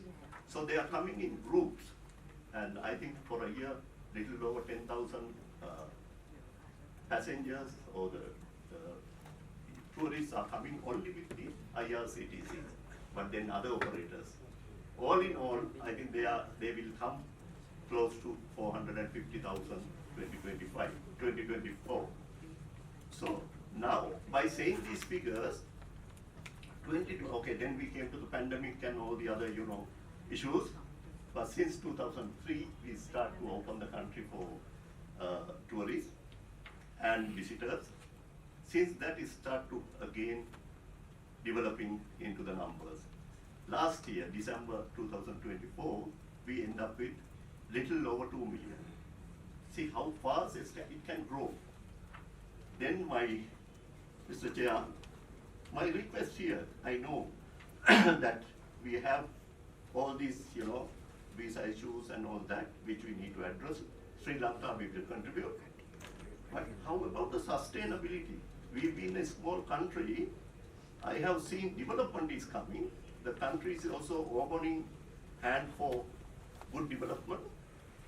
Then we as an industry together, we address that and we say we have to look at the sustainability. Now what kind of sustainability? As Nepal said, it is nature, yes, that is agreed. How about culture, social? So there are areas that we have destroyed. So that has happened automatically because of the big numbers start to come to the same area.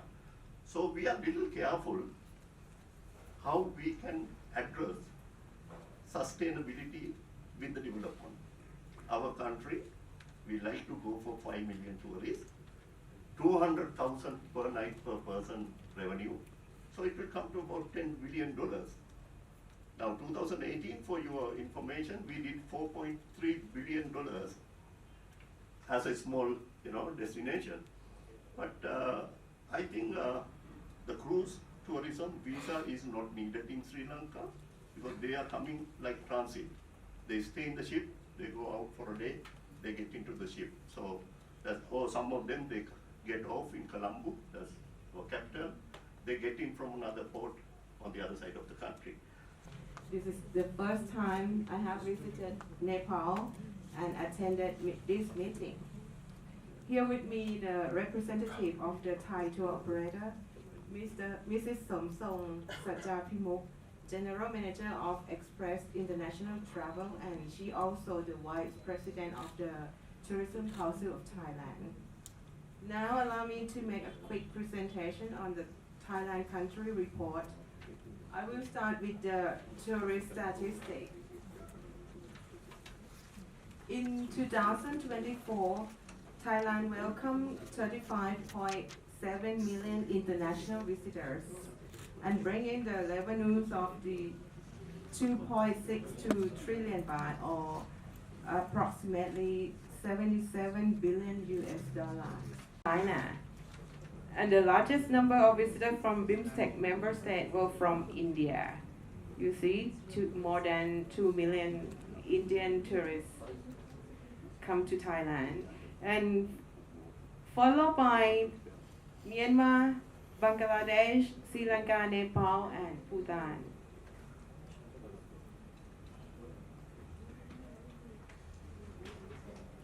In 2025, Thailand aims to increase the number of international tourists to 38 million, or approximate, and the revenue target is 78 billion US dollar. This is our big challenge.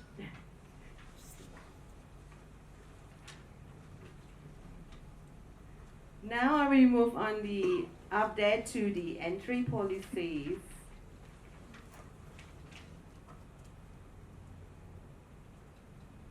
Okay. So for the 60 days visa exemption scheme, the 93 countries and territories shown on the screen are exempt from visa requirements for the purpose of tourism and engagement in business and urgent or ad hoc work. On arrival, visitors from this place are granted permission to stay up to 60 days, and the initial period may be extended up to 30 days. Nepali and Bangladeshi citizens holding a regular passport, however, do require visa unless spending 12 hours or less in transit at the airport.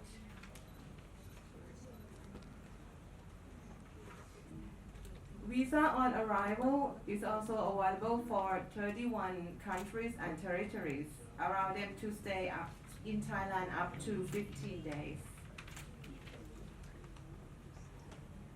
We also have a new type of visa called Destination Thailand Visa or DTV, designed for digital nomads, remote workers or freelancers who wish to come to Thailand on vacation.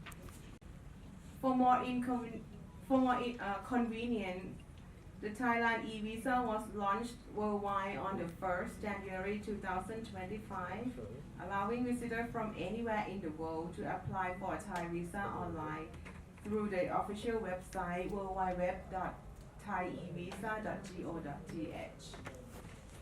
The Department of Tourism of Thailand has established the Thailand Tourism Standard to enhance the country's tourism competitiveness on the global stage and to improve tourism product and services to become the quality destination.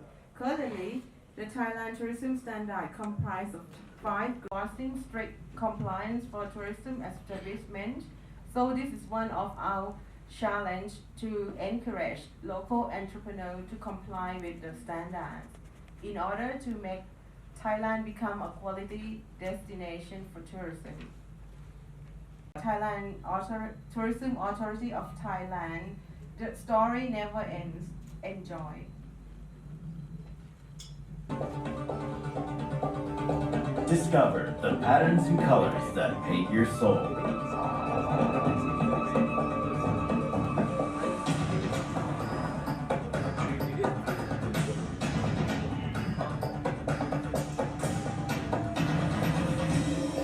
Awaken your spirit with our diversity of spiritual journey.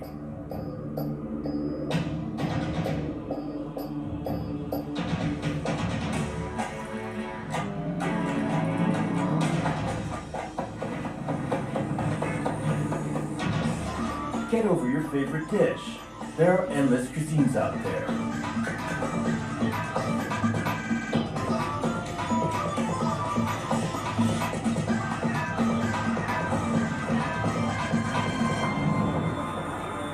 Fuel your adrenaline with our fearless spirit. Witness how art and culture freely express themselves.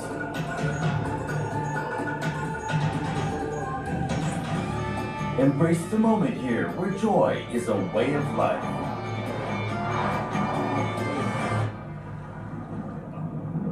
This is a place where every sunset ignites a new sunrise of hope.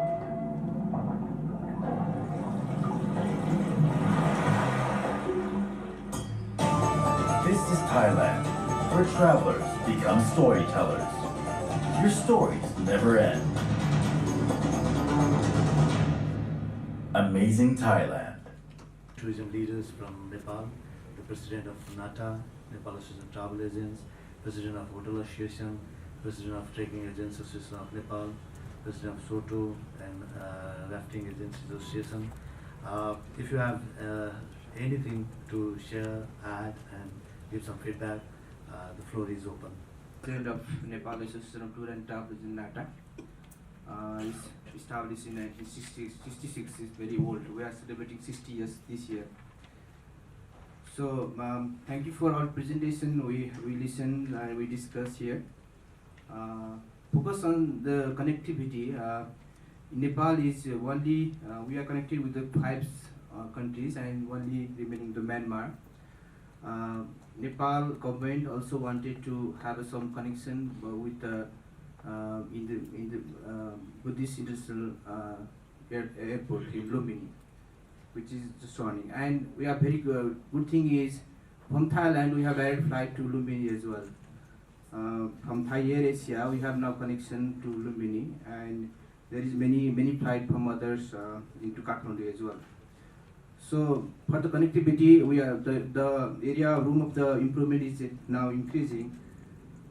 So I would like to request my all counterparts to have a look of the Nepal potential to increase the Buddhist tourism market.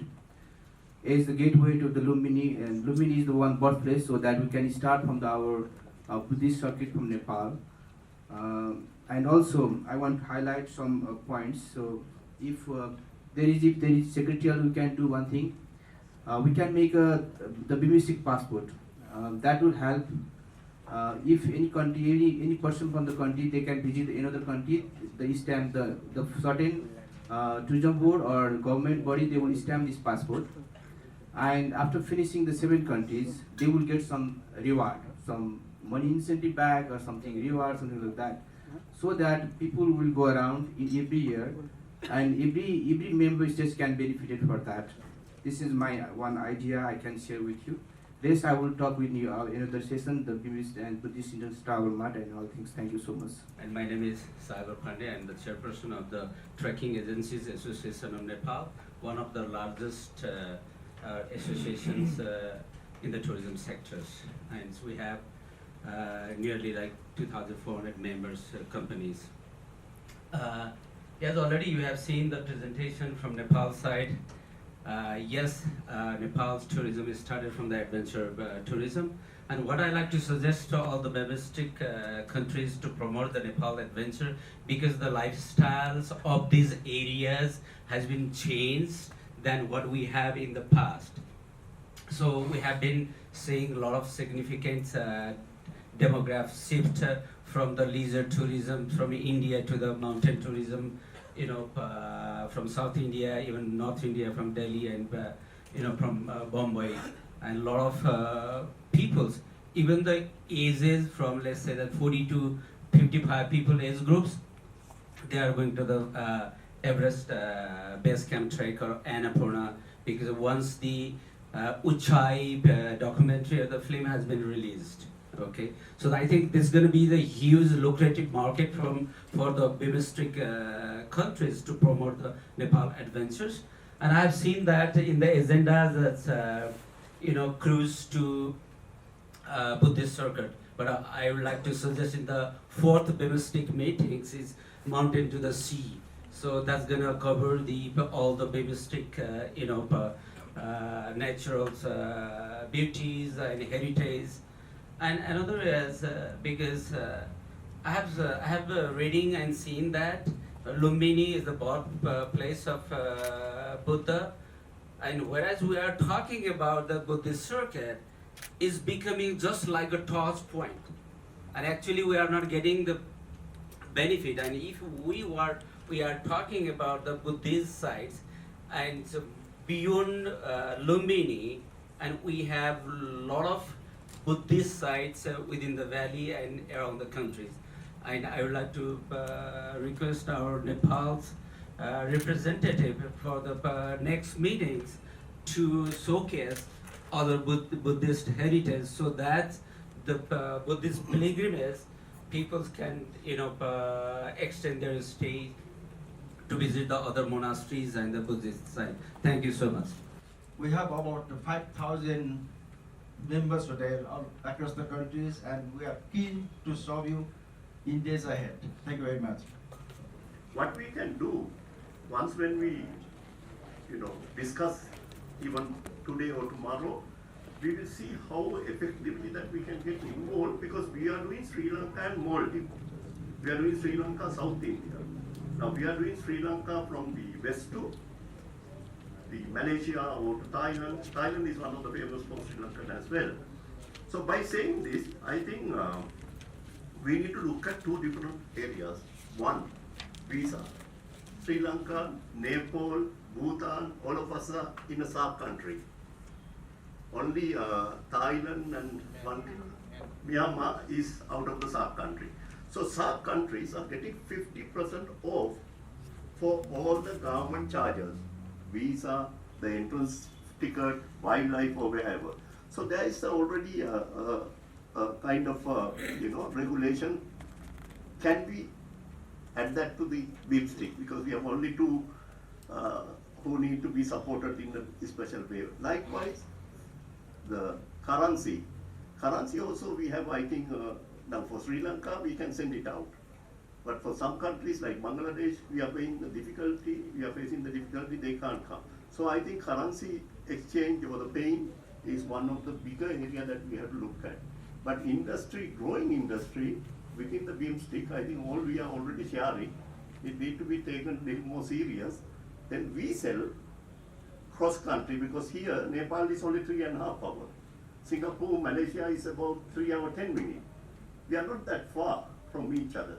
So if we can develop understanding and also the travel mart, which we will discuss tomorrow, I think that is the way forward for all of us to be at least close associated even during the fairs. Thank you.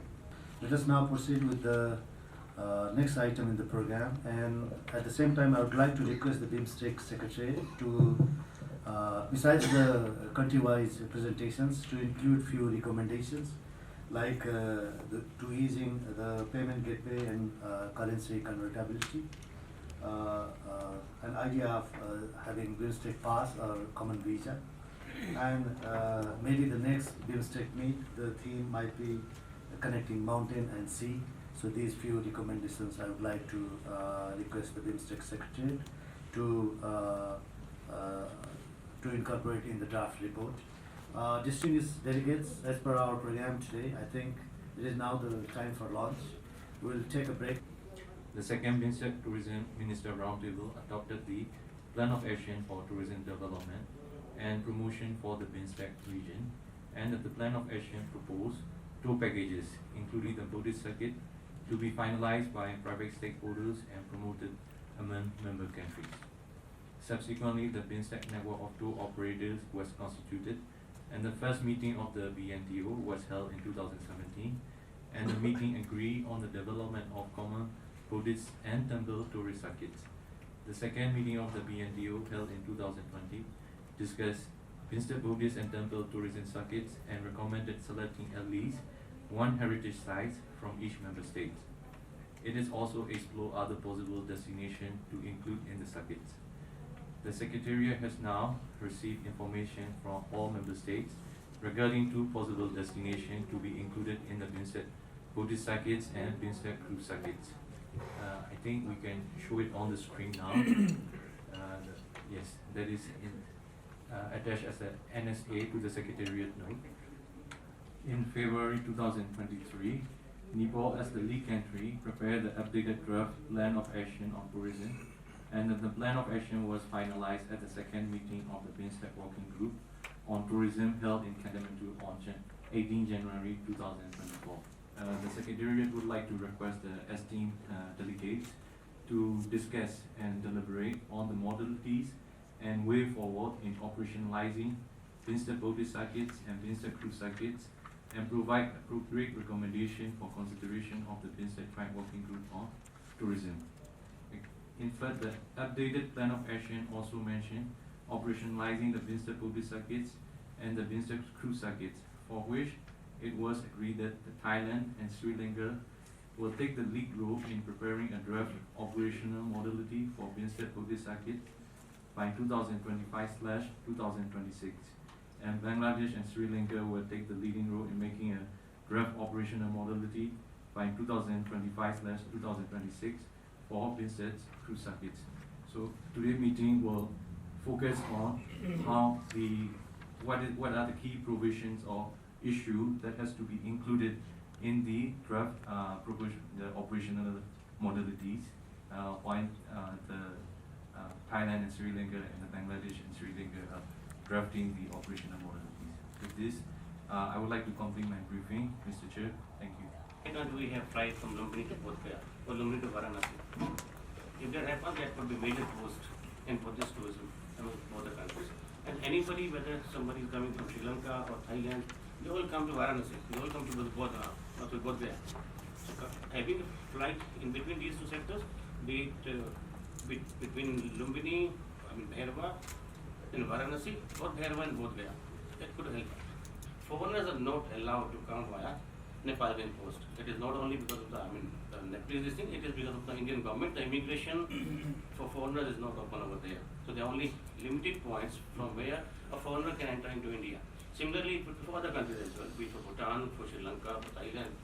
So in case the Ministry of External Affairs could look into this, that fine, whichever the entry-exit points are, all should be accessible irrespective of nationality, or at least for the BIMSTEC countries. Being a land or country and inaccessible easily, we are dependent on flights from very limited destinations, first of all. And secondly, we have only 2 local airlines flying in and out of Bhutan at the moment. And I'm not sure whether my predecessors, whoever has taken part in BIMSTEC meet has proposed this or not, but I personally feel like, especially from the BIMSTEC countries, if there is a possibility of exploring to fly to Bhutan to give a competitive market and also to increase the number of tourists coming into Bhutan. And the biggest problem that our guest coming into Bhutan faces is while coming via road from India, because not many entry points from India to Bhutan accept e-visa. First of all, like they do not accept their own Indian e-visa at the entry points. It has to be a paper visa only most of the time. And secondly, like it becomes a hassle unless somebody is like traveling in combination with Bhutan and India. If they fly via India or like if they come via India, the tourists who wish to come to Bhutan faces a lot of difficulties. So we would like to request, especially the Indian government, to open up as many ports as possible leading towards Bhutan and to accept e-visa. Thank you. It is not that in case you are traveling on a visa, you cannot enter from Funsuning or from Samdro. The only thing is, first entry point has to be a designated airport. Once you have arrived in India, let's say in Delhi, Mumbai, Kolkata, or elsewhere, when the stamping has been done, then you can enter from any route into Bhutan. Has been used for some time. One day here and there, or they will have a maybe 3-day tour or 6-day tour. All that is other operators are planning, depend on the connectivity. For Sri Lanka, one of the easiest connectivity is Delhi. They are coming to South India and from there they take the flight sometime. Or we have a seasonal flight to Varanasi. Those are chartered. So connectivity play a major role. Why we use that circuit? If we come to Lumbini, our problem is we don't come only to Lumbini. Lumbini is one of the very important places for Buddhist people. But we need to go to Bodh Gaya, Varanasi, all the other important areas. So then their return has to be planned from one of those airports. Otherwise they have to come back. That is the next issue. So all in all, connectivity is the issue. If Lumbini have a connectivity, proper connectivity, even with the Indigo, Sri Lankan Airline, Air India is flying. You know, I know more than 100 flights a week coming to Colombo. So clientele is always go with the connectivity, and also they are looking at the economical, rates and all the structure depend on the group size, depend on the modality of the groups. So I think we have to look at, if it is Nepal, I would suggest maybe we have to look at the Nepal Buddhist circuit special tour. As they mentioned, we don't know much about Nepal. But everyone has to visit Lumbini and both the places. I have hardly seen any tourists coming in visiting any of these two places. India or Indigo have a direct connection? To Lumbini, no. But I mean via India, Indian point. Lumbini? No. So that's what we are discussing. That's part where we need to support maybe the airline to start launching there. We have by the way, we have a 4 to 5 flights a day from Indigo. From BIMSTEC member states try to fly into Bhutan. That would be great, because like I mentioned earlier, as of now we have only 2 airlines flying in and out of country with limited seats. That's why we are not able to promote Bhutan in a big way, except through word of mouth and here, there, and last year we received just a little over 100,000 tourists only, and that too 70% from India and 30% international tourists. So if BIMSTEC countries start flying into Bhutan, then we have a prospect of receiving and promoting in a bigger way. Thank you.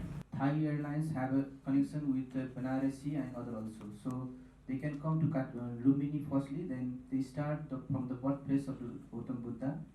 Then after they can start their journey to the Indian side, then after the Sri Lankan side and whatever. That is also one possibilities we have. I can see. Also for the pilgrimage, they are not a rich person. They are like the very reasonable price they will travel. So if we can promote like the pilgrimage fare, something like that, to airlines, any airlines, to our member states, that will help, because we are getting like the leisure packages, leisure fare, some student fare, something like that in every airlines. If we can introduce the pilgrimage religious tour packages fare, something like that, with the 20% discount, 10% discount, whatever, but that will help to movement of the pilgrimages. I think like that. So I request my member states to start at least from the Lumbini, because the birthplace. So everything start from the birth. So that will be the good round. Though there is many options, problems for the connection and for the amount they paid for Nepal. If Nepal government also trying to add more flight to Lumbini. Also, I would like to request the Indian counterpart, because we have only one gateway route to Nepal from Simara. So our government also requested many times to Indian government to give another air space entry point to Nepal. If this is granted, so our air price, the flight will be nearly like the 20% down. So that also helps the pilgrimage to the Buddhist circuit. Also, I would like to inform the Nepal government have recently renovated our Tribhuvan International Airport. That will operational after April. So that will help 25% of the passenger capacity, handling capacity will be increased. So after this May, so that will be also help to reduce the price. I think that's for now. Thank you. As a part of the pilgrim tours as well.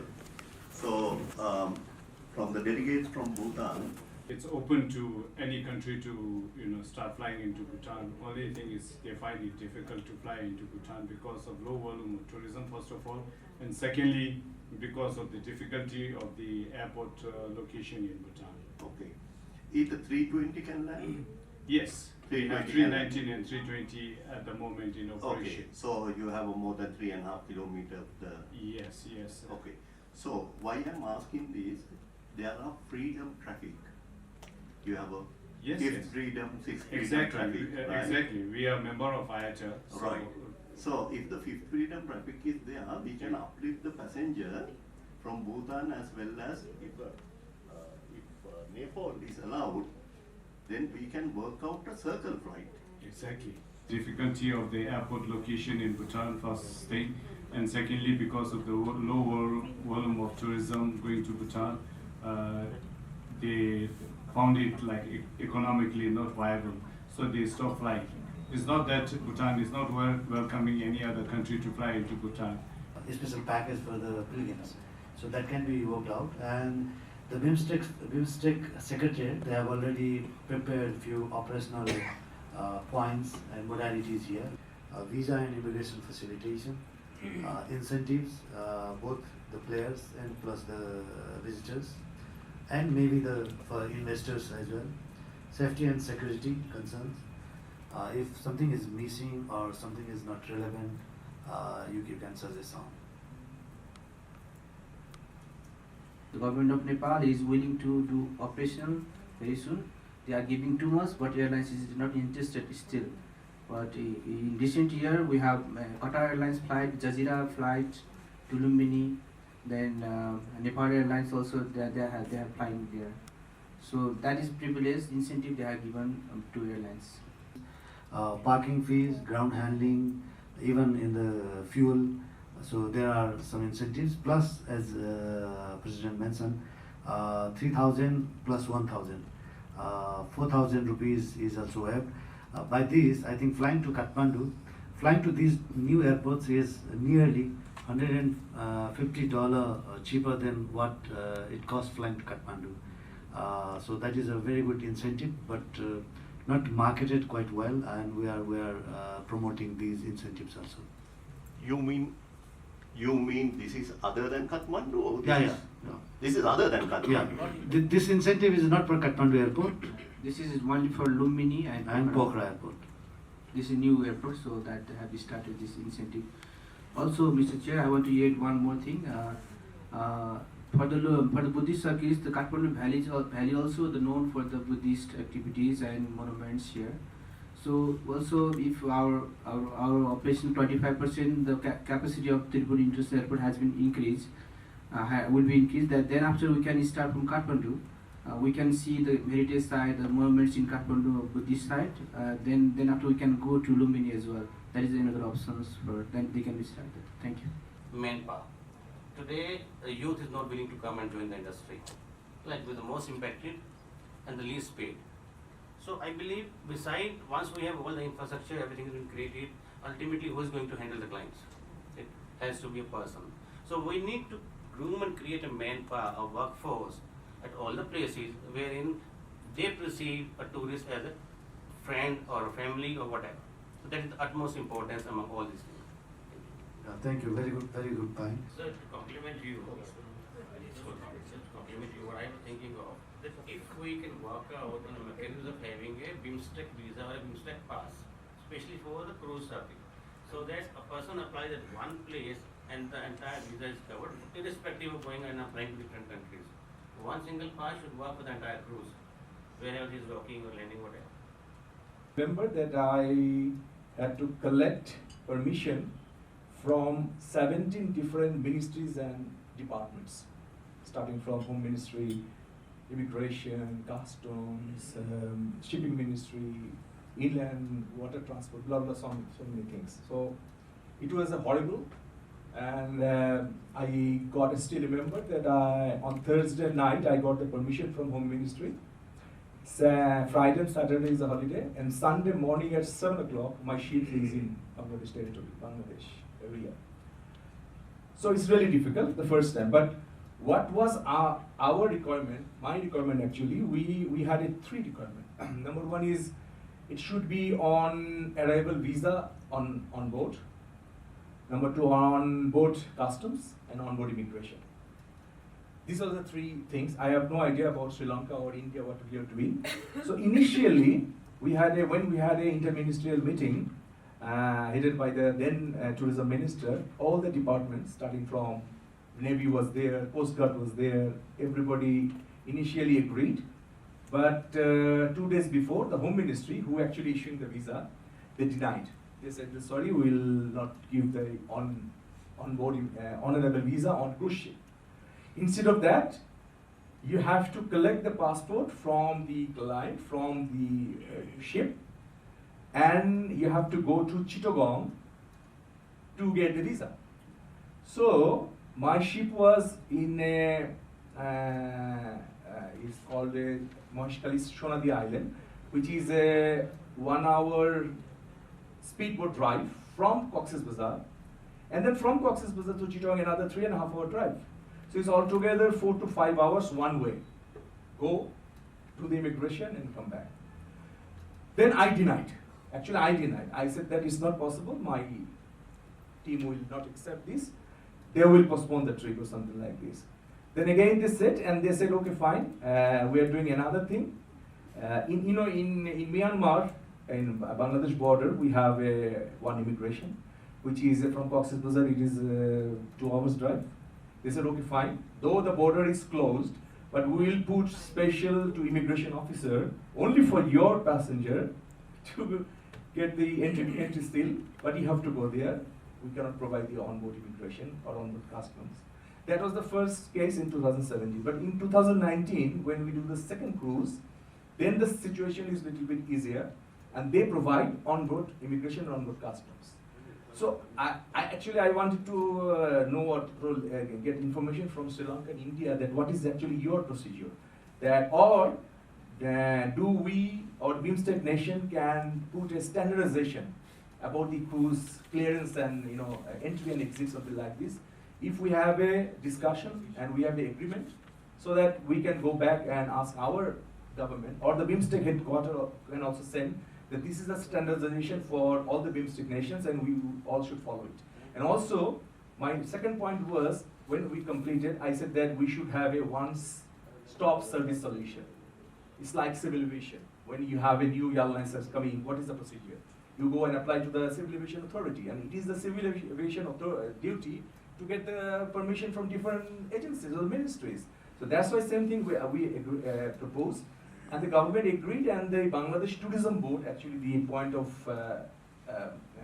getting permissions, everything, they agreed, but I don't know about the on-board immigration and customs, because after 2019, still now we didn't have any cruise operation. So when we have a cruise operation, we can understand. But you can share your thoughts so that we can make a standardization that this is actually the procedure, and we, all the BIMSTEC nations, should follow this. Some are actually going back to their countries. They disembark the ship. Then they say they are traveling in Sri Lanka for a few days and then go back to their country. Or they say from there they go to airport and go back to their country. So in that, you have two different clientele. One is the crew and the other one is the client, right? So, but everybody has to have a plan before. There's an officer in charge of all the existing and the departure clients. They send a list to the agency before the ship comes. So all the permission we are preparing, but on board they get the stamp, stick on board. And the second one, now that is two. But the other passengers coming out, they normally, their hotel is the ship. They come out, they go for 8 hours, 10 hours, 12 hours, different trips, excursions. But they're coming back late in the evening to the ship. So that has to be tallied with the immigration officers and the customs. And also there's a regulation like any other passenger, what you can do, what you shouldn't do. So, these things are there, but it is an easy operation. What about the customs? Customs is also on board, yeah. You can't control, because I'm talking for sometimes 4,000 packs. 4,000 passengers have to clear within 1 or 2 hours. They have maybe 8 to 10 hours, and then they are coming back to the ship. Single window clearance, this we should suggest to the government from this step, should be there for cruise arrivals. And time bound should be. Yeah, but our idea was also on board honorable visa. You know why? Because 67 nationals are getting an honorable visa at Dhaka Airport. So we said that those who are eligible for honorable visa should be eligible for on board also. Yeah. But other than these 67, if you are not included in these 67, you need visa, right? In India, unfortunately, we have only 6 or 7 countries which are allowed for own visa, like Japan, Maldives is there in this region. And we are pursuing this with the government as industry body for a long time. And I don't see it coming actually because of different regions. So I think easy will be a single window clearance. Visa is easy for India, like you get in 48 hours. I suggest in cruise, this thing, committee, there has to be one member in each country where cruise is possible. But otherwise, we'll be losing, the interest will not be kept in. Actually, these possible Buddhist circuits and tourism circuits, these the development of the operational modalities, these were tasked to separate member states, like designated member states, like the Buddhist circuit. The operational modalities of the Buddhist circuits will be developed by Thailand and Sri Lanka, and the cruise circuits will be like Bangladesh and Sri Lanka will look after the cruise circuits. That's why actually we put this formulation like the concerned. Like the concerned means the who are tasked, and the interested member states, like who wants to be in the ad hoc committee. So we have put up like open room for all the member states, where the interested member states, as like Nepal, who has who actually has the Lumbini, the birthplace of Buddha, and suggested some important recommendations there. They may join and discuss this operational modalities in more intense way. 9 ministries. Yes. With the line ministries. Yes, with the line ministries. Okay. Because the line ministries are the responsible and the focal points. Like each member states for this tourism subsector, we are sharing with the line ministries, Ministry of Tourism for Culture, same thing. Don't take me wrong, Chair. Excuse me for saying this. It will be very nice that if you can plan little in advance because we also, most of us are traveling and we are all over the world. So we can at least appoint one of our secretary or somebody. I didn't get the information. Even embassy didn't get the proper information. But when he came here also, we were little, but luckily the group, we can see that how you share. But that is also within last 1 week or 10 days, right? So it is maybe easier if you can delegate someone, at least maybe contact us by, you do your line ministry. At the same time, if you can contact at least the team who is participating here, and then they can nominate somebody else if possible. For your information, I have participated in the first one in Delhi, and after that I didn't get any information. The second one, it was online, where Sri Lanka initiative, because that is the pandemic period. But after that, there is no secretarial note or no minutes of the meeting. Again, excuse me, I'm not criticizing. I'm saying that should have been much easier. At least someone around the table, if you have that, then we can write to you, or we can recommend somebody, or we can educate line ministry locally. Sorry, don't take me wrong. Don't take me wrong. Can we add that? Esteemed delegates from Sri Lanka, actually, I would like to add on some of the clarifications that you have mentioned.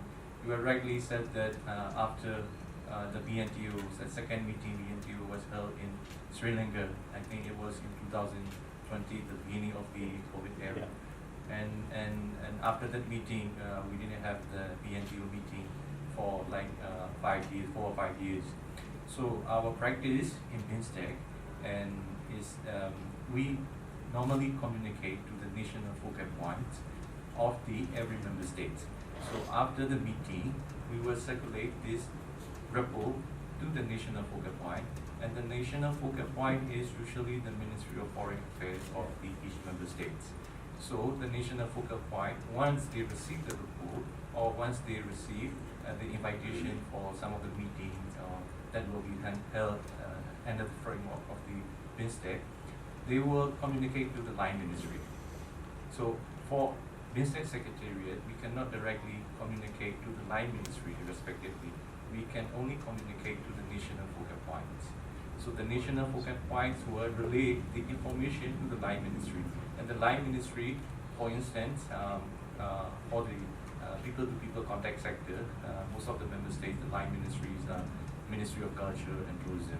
So in that case, once the Ministry of Foreign Affairs from, let's say, Myanmar receives the invitation to attend this meeting, so the national focal point is usually the Ministry of Foreign Affairs.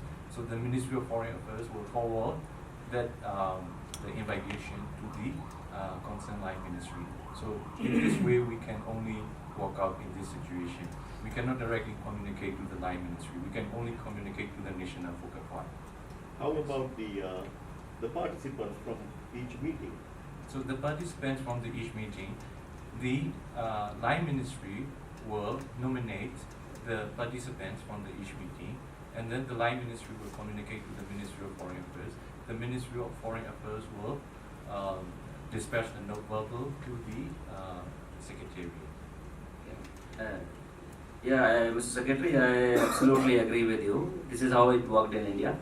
Your communication went to the External Affairs Ministry, which is our foreign ministry, came to Tourism Ministry, and since it was related to tour operators, it came to Tour Operators Association. So I think we should ask our ministry to circulate this to us. What we are usually doing is that for the BIMSTEC Secretariat, we are normally communicating with the focal person from the Ministry of Foreign Affairs. Sometimes we want to have a quick answers from the line ministry who is going to attend this meeting and how many delegates are going to attend. So in that case, we directly communicate, even we don't pass the foreign ministry, if we get the contact limit, the phone number or the email. Actually, that is not what we are supposed to do, but we have, we have to do, because even the meeting is like 1 week after, and then we cannot get the nominations from some of the countries. In that case, we have to communicate, not officially, well, like an officially through email, upon the receipt of the nomination. Yeah, but I personally talked to the tourism ministry officials. They said, yeah, we got the nomination. We already forwarded it to the foreign ministry. But when I asked him, he said, no, we didn't get the concurrence from the foreign ministry yet. You have to wait. Okay, wait. Then I asked the tourism board and tourism ministry what is going on, who will brief me, ask this. They said, no, we don't know. You have to go and contact with Dayan. And he gave me the number of Dayan. Please go and contact with the Dayan.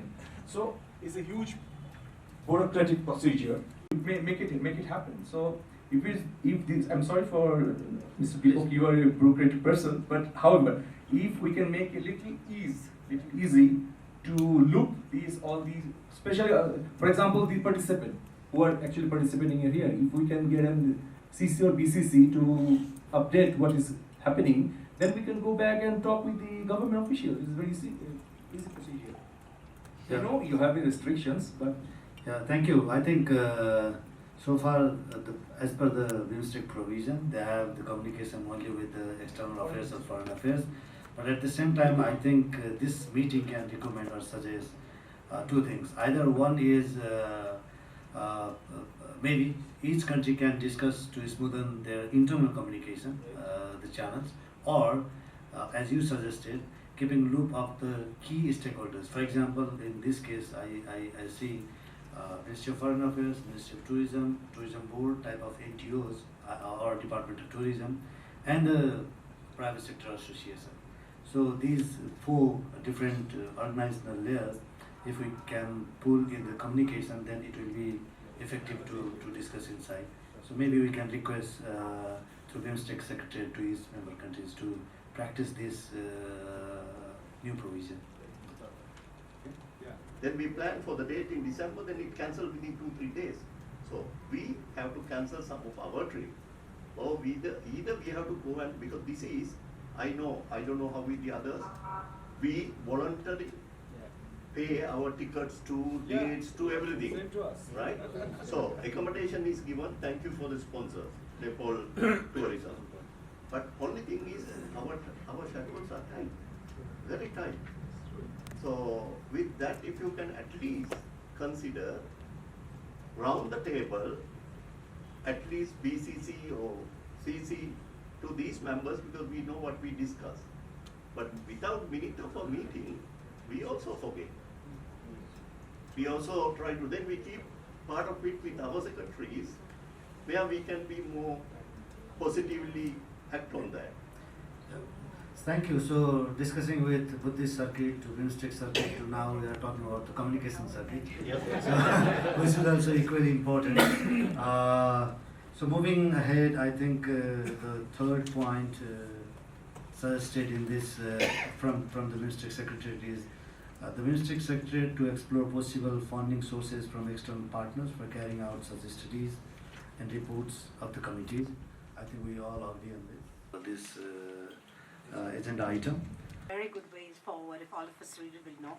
And that I had read that there was actually each member state had contributed $10,000 way back then, and there should be an unused $70,000 fund. So if you are thinking of joint marketing, because many years back, I think it was almost 15 years back, we had the BBIN, which is the Bhutan, Bangladesh, India and Nepal. So, and we had all worked together. It was funded by one of the UN projects. And we came out with common collaterals, of very high quality collaterals, which was brochures, at that time it was CDs, posters. And each country, actually each one carried these to the international fairs, and it was distributed literally from the tourism board or from the Ministry of Tourism's counter, which gave it so much more credibility. As a tour operator, it is natural that you sell other destinations, but when the country representative itself is promoting for destinations, it did have a message, but somehow with time it kind of disappeared. So when I read this, I was thinking maybe that is something we could really also do if the funds are still available, or if there is a way we can, put some funds together to go, it is the country's representative carrying all the 7 countries together would take a very strong message about joint marketing. Thank you. Every stakeholder earn money has to pay 1% to the tourism ministry. So that is billions of funds. So I don't know how to initiative. Can the BIMSTEC, I don't know how it's with the other country, but BIMSTEC Secretariat have a right to maybe look at, it is called TDL Sri Lanka. Maybe because that is purely to do the marketing. If the BIMSTEC is initiating this marketing work, why not we can ask? I will suggest the Secretariat to write to Sri Lanka Tourism or the Ministry of Tourism. Unfortunately, as of now in India, we do not have any kind of SDF, TDF or TDL. In fact, what we perceive, the government of India, our ministry wants domestic tourism to be promoted in the regional tourism. And that is why in this recent budget, government has allocated a miracle budget of 3.0607 crores for international marketing, which is peanuts for a population like 140 crores. But yes, we do have education cess. Ministry of Tourism's overall budget has been increased, but not for overseas marketing. Right? What I believe, probably from Ministry of Commerce, the help can be sought of for any kind of promotions, but not from Ministry of Tourism as of now. The Secretariat to briefly highlight the meeting on the Secretariat note. Later on, the third BIMSTEC summit reiterated to expand effort to further promote people-to-people exchanges and linkages, facilitating travel through the BIMSTEC business visa scheme and the BIMSTEC visa exemption scheme. The visa facilitation for tourists is one of the actions included in the plan of action on tourism. It may be recorded that the first meeting of BIMSTEC network of tour operators recommended the member states to examine. The meeting also recommended to simplify the immigration and custom procedures. So in this context, today's meeting will discuss on addressing the current challenges associated with tourist visa and the specific recommendation for further easing visa. Easy visa procedure is one of the factors which encourage people to travel. There are several occasions we also have experience that people often change their plan of visit due to the cumbersome and lengthy visa procedure or expensive visa fees. In this context, today we have an opportunity to discuss on some of the impending problems, if any, related to visa regime in our region, and measures that the concerned authorities can take to further ease the visa procedure and facilitate travel. In this context, I request esteemed delegates to put your valuable views and suggestions regarding the necessary visa facilitation measures to further promote intra-BIMSTEC travel. I would therefore like to open the floor for discussion.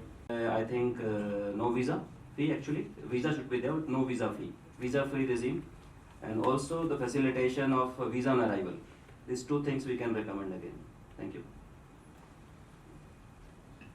Just to add to this, I could see in September 2006, something like travel card was proposed.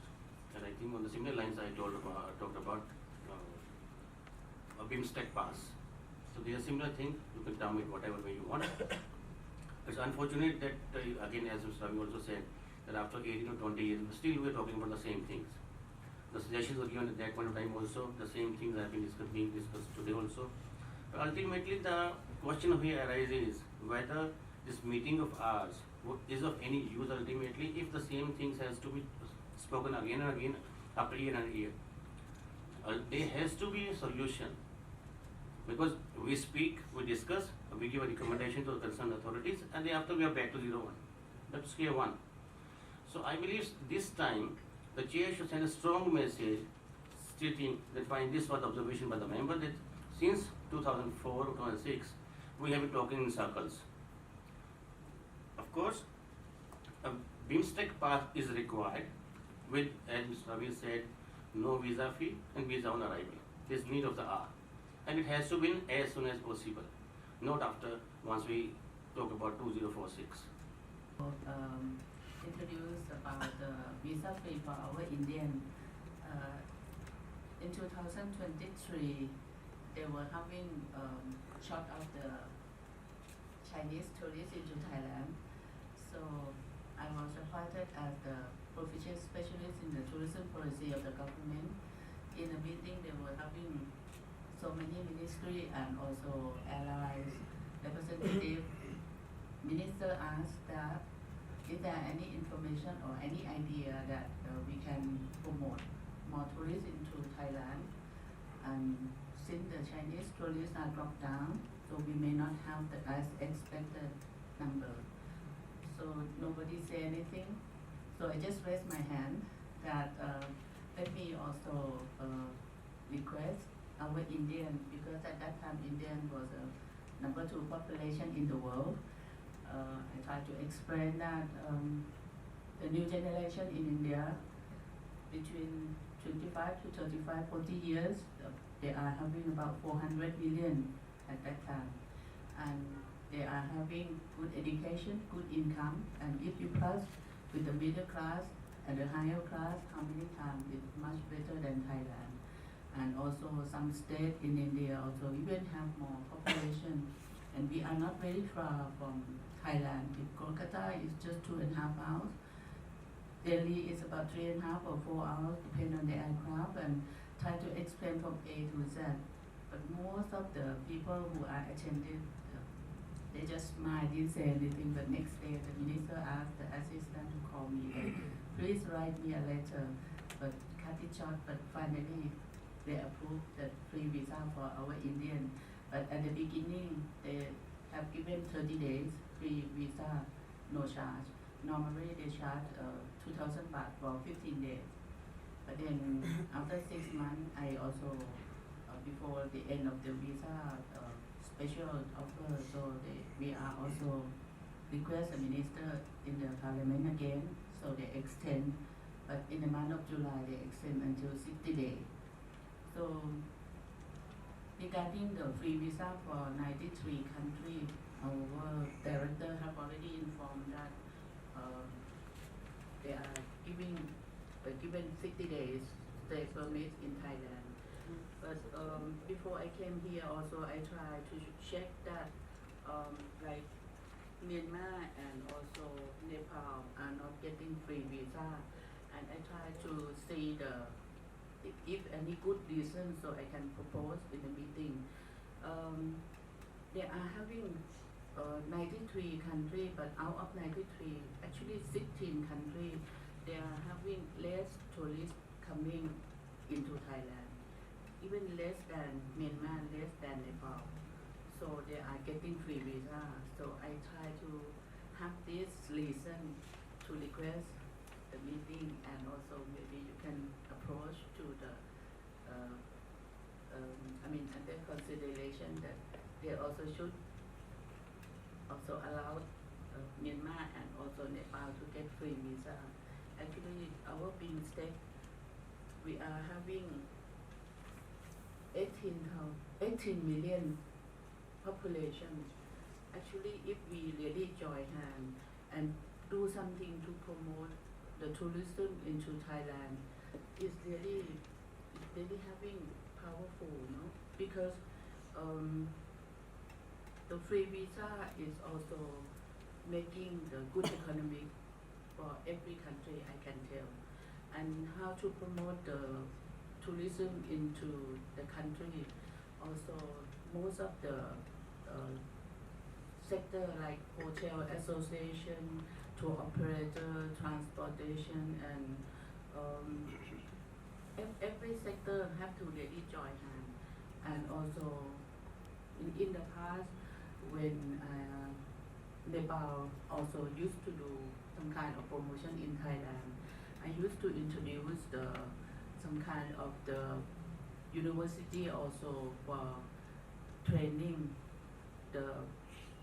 helping the hotel association in Nepal. I think Hotel Nata hands also here, no? At that time, they were having some kind of training Thai food in the Thailand, and also some of them also work with the hotel in Nepal also. We are really successful, and also at that time they are having exchange of the tourists into Thailand and into Nepal. In those days before earthquake, before COVID, we were having actually both way tourists into the country, especially Nepal and Thailand. And since we are in the tourism, I am the Vice President of Tourism Council of Thailand. I think if we are really join hands between our BIMSTEC 1,800 million, we should have really more power than others. No?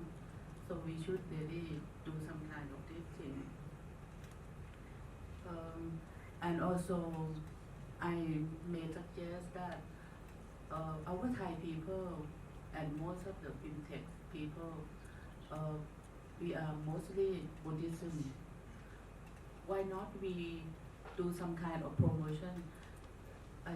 For example, the Thai people coming to Nepal or India, normally they are coming during the winter only. So both Nepal and India should also do some kind of promotion, do some kind of promote 365 day tourists to each of our country to promote not only in the winter. And I understand that the Air Asia operate the flight to Lumbini. Even that's still not very convenient because most of the Thai people in the past, they are coming to India to Bodh Gaya, Varanasi, and after that come to Nepal. Also, the gentleman said that they were having some kind of problem when they go back at the border. They are not allowed the Thai people going back. They said this is the second visit. They said you have to travel by air, not allowed by land. This is another problem. Actually, in the past we used to have 80,000 people to visit Buddhist circuit, and maybe 60 or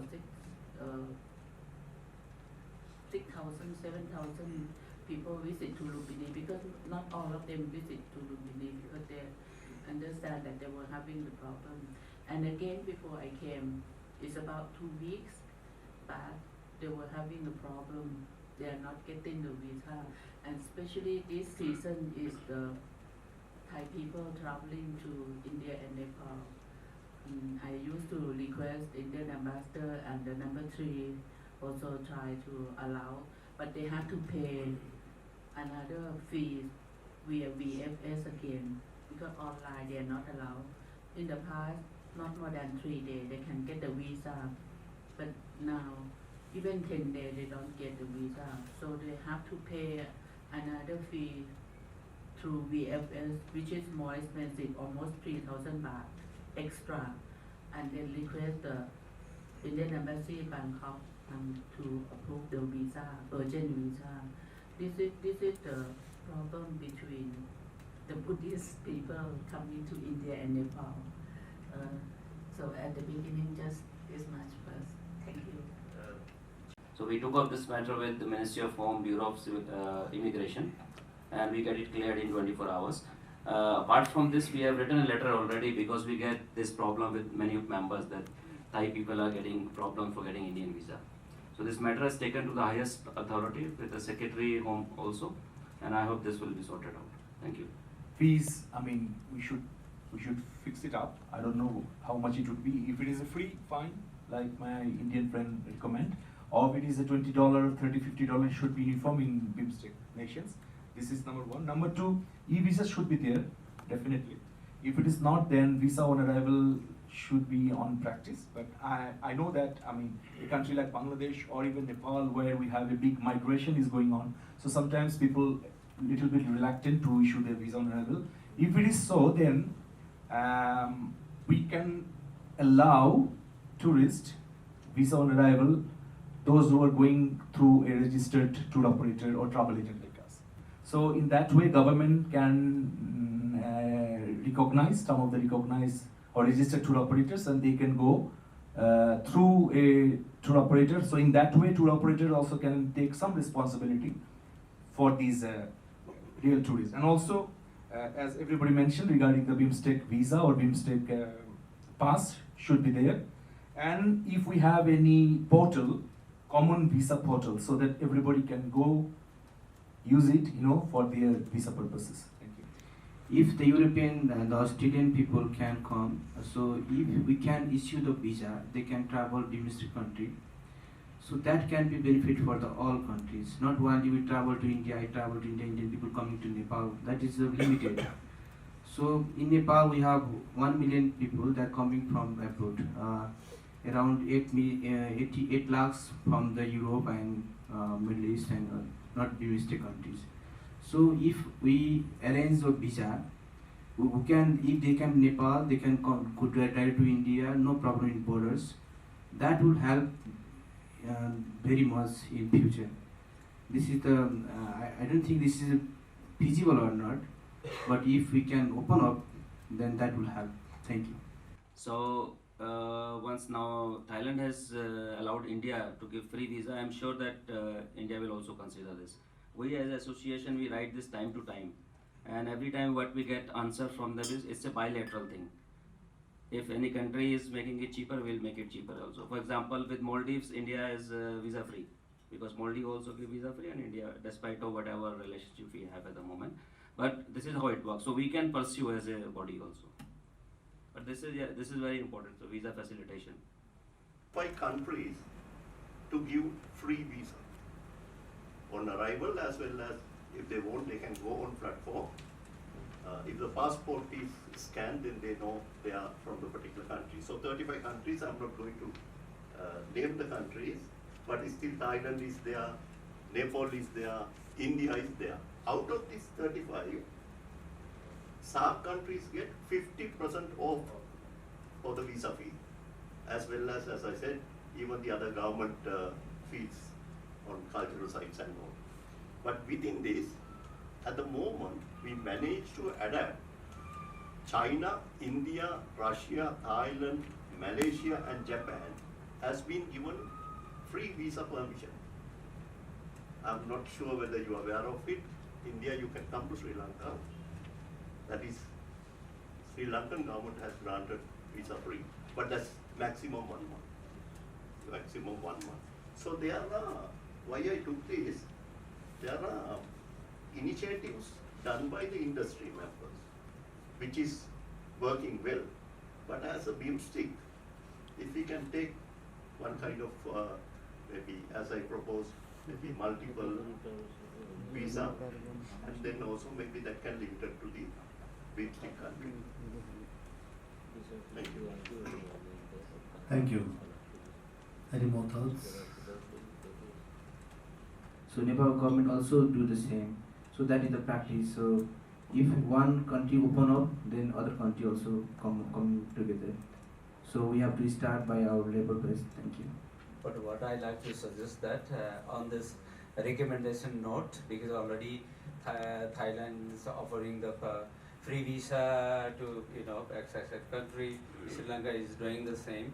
So within the BIMSTEC members is already if it's happening, why not put this remarks for the recommendations and to bring within the networks so that the authority of the respective countries will have the good way to make the right decision. Thank you.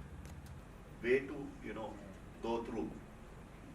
So that has been already identified by the immigration and the custom of particular countries. I think that is the hurdle that we have to address, and also try to find the solution with the BIMSTEC country, saying they are the genuine traveler and the others are traveling with different purpose. So if we can contribute, or if we can get some thought from around the table. So I will read out the recommendations here. Introduce e-visa system by all member states with quick and easy processing of visa application for tourists. Implement visa on arrival through registered tour operators for tourists from BIMSTEC member states to encourage spontaneous travel. implement a multiple visa, BIMSTEC Regional Tourist Visa, BIMSTEC Tourist Pass, allowing multi-country for the tourists within and beyond BIMSTEC region. Create a centralized BIMSTEC tourism portal for unified visa applications, travel itineraries and guidance.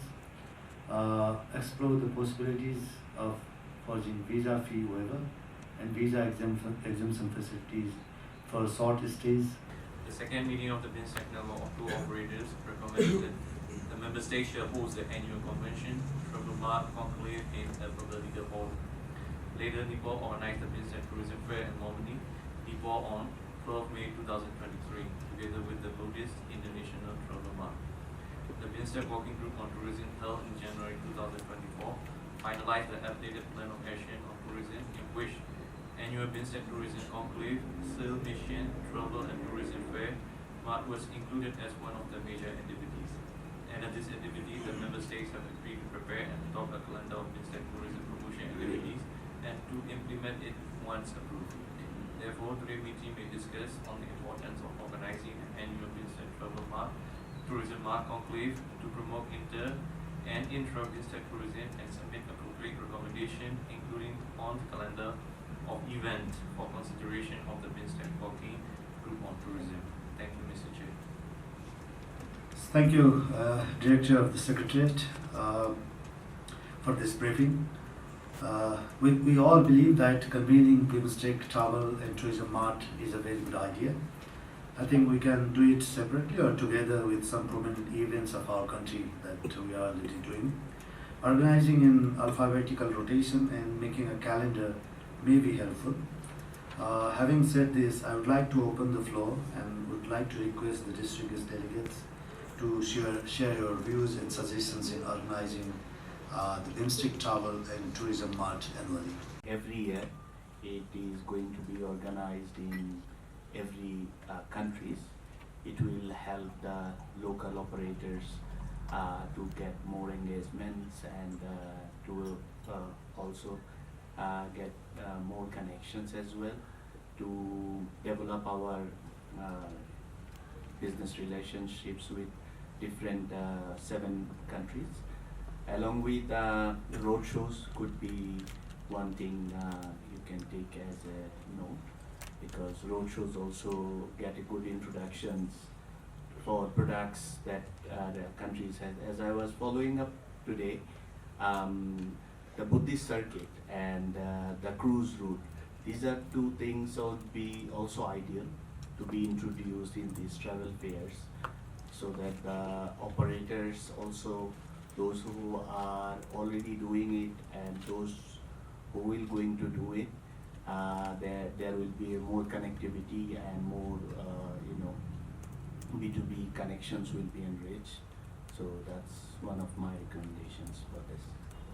Conclave and travel mart, because you cannot have only a travel mart keeping in the size of BIMSTEC, so that people will be more interested, and there should be a discussion also, kind of seminar half a day, and then travel mart should be a 2 days program.